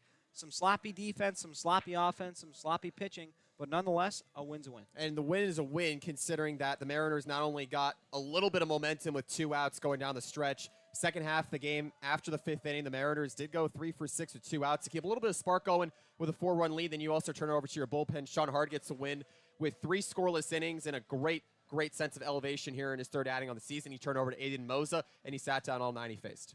6 different players were able to score for the Mariners, and everybody in the lineup was able to reach, everybody pulling their weight. There was great offense in this game. Only 7 hits, but working walks and getting deep into counts, really making the opponent work. And that paid dividends here tonight. In particular, where the lineup was as sharp as attack is just being aware of runners on third, operation with 1 and 2 outs, just getting sacrifice flies. That's how the Mariners were able to sell themselves as a lineup here tonight. They weren't going for the deep ball in a sense as they did last night, looking to run to a carrier for a 3-run home run. They weren't even going for RBI base hits down the lines or even into the power alleys. Just about putting the ball into play, and good things happen. Mariners did strand 9 runners on base here tonight. They stranded at least 1 in every inning except the 3rd, but tremendous pitching up and down the board. Aiden Moza, 6 strikeouts in 3 innings, and he faced the minimum 9 hitters. He was fantastic. He's going to earn the save here thanks to those 3 innings he pitched. James Hepp gets the loss for the Wareham Gatemen. But, yeah, you can just go up and down this game and point a lot of fingers at people who did things right. But I think you also have to look at a couple really good situational things. Mariners able to get out of 2 bases loaded jams on defense. That's what you need your good pitching for, and that's something that they've lacked in prior games. And it's when you're keeping your defense busy is when it can help you the most as well. The Mariners, although they had fallen into 2 errors tonight, they got a pair of errors last night as well. They certainly just found ways to back up Sean Hart. When he started to lose command, the Mariners seemed to rally around him, and that was something that was missing last night. Josh Bostic ran into rough waters early on, only going 3 innings. I think R.J. Hunter wanted him to go a little bit longer, R.J. Thomas, rather, the pitching coach, and albeit you still have more outings to go for if you're able to get your name called in the rotation, and you shake it off. You move forward, and it's the nature of the summer season. Meanwhile, you look to 6 solid innings out of the bullpen, giving you a high volume of strikeouts. The Mariners retain their spot in 2nd place, 1 point behind the YD Red Sox. Of course, YD's played one more game than them, so still a chance to make that up. But they'll be at 20 points. They've hit the 20-point mark. They're the third team in the Cape Cod Baseball League to do that. The Wareham Gatemen stay at their place in second. And one last time, we'll take a look at the box score. The win goes to Sean Hard. The loss goes to James Hepp, with Aiden Moser receiving the save. For Harwich, 7 runs on 7 hits. They have 2 errors, and for the Gatemen, 3 runs on 5 hits and 3 errors. But that just about wraps us up. Tomorrow, the Mariners head to Chatham to hopefully play a game at Veterans Field. There's already been 2 rainouts there. This not even the makeup game, but we'll see if we can get it in. I think the weather looks like we're going to be able to play, so fingers crossed. 7 p.m. start time at Veterans Field. But that just about wraps it up here from White House. One last time, the Mariners take this one 7-3. As for my producer, Sean Sears, my partner, Wyatt Copeland, and myself, Devin Dobek, thank you so much for joining us on the Harwich Mariners YouTube network. And always remember to live the dream. We'll see you next time.